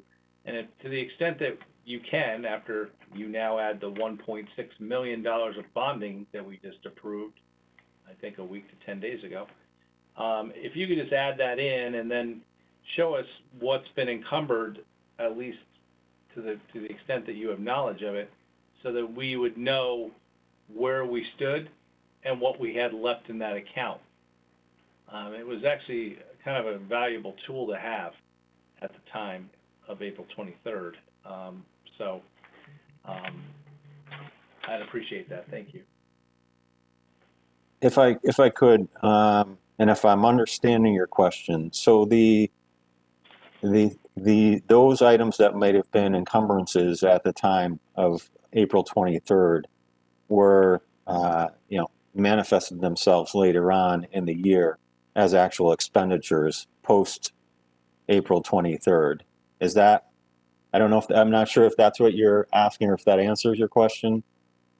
Well, yeah, I mean, I believe the encumbrances at the time were bills and things that we had authorized the work to be done, and Correct. but hadn't really been paid yet. Right. I mean, you know, ACV, environmental APV.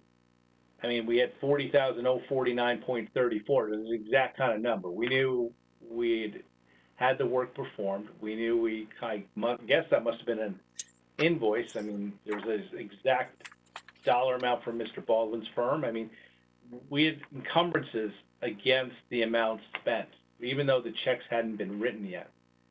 It'd be nice to see when we continue to see this report, not only are the amounts we've spent, but the amounts that we know of that are going to be spent. So Mr. Carey would come to us with this report to kind of show us why he needed more money.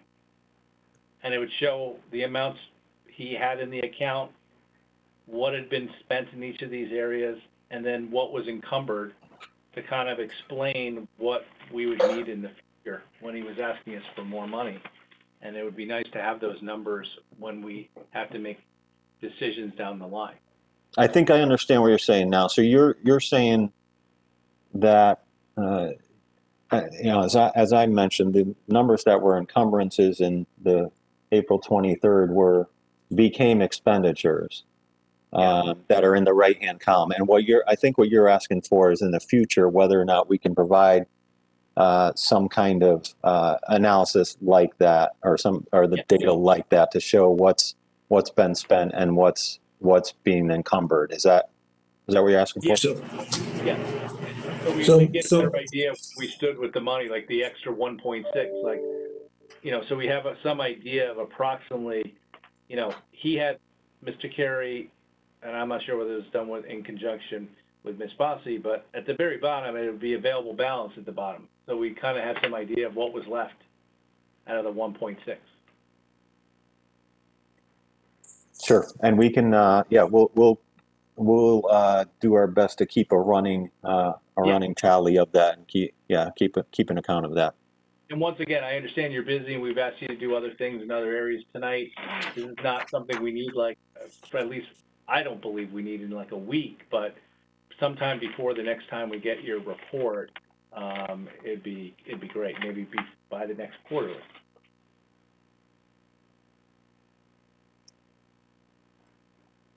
Okay. So there's no rush. I'm just, you know, I guess what I'm saying is I do like your report and I appreciate you turning it around so quickly. I'm just trying to figure out ways that might benefit at least benefit me as a member of this committee, but also that might benefit the entire Board of Finance.